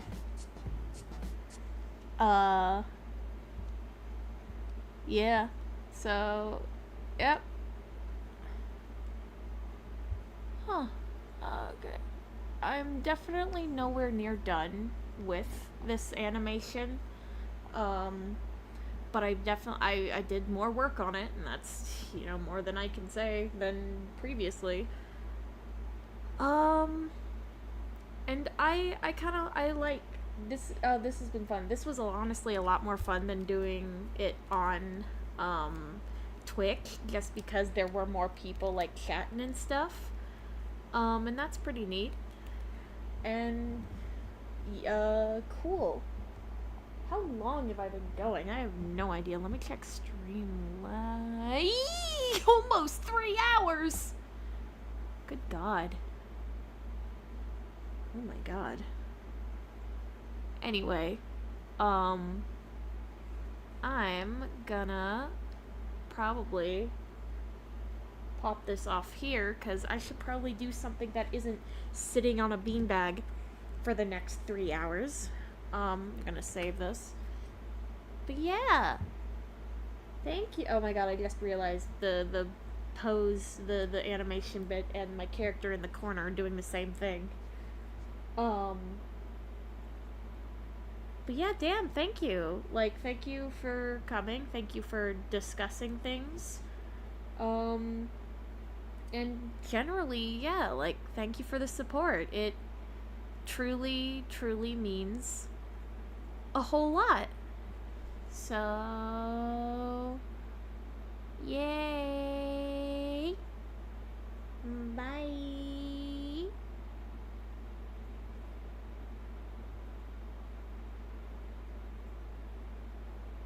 Let me see. Does it capture the mouse at all? I feel like it should. Ah, whatever.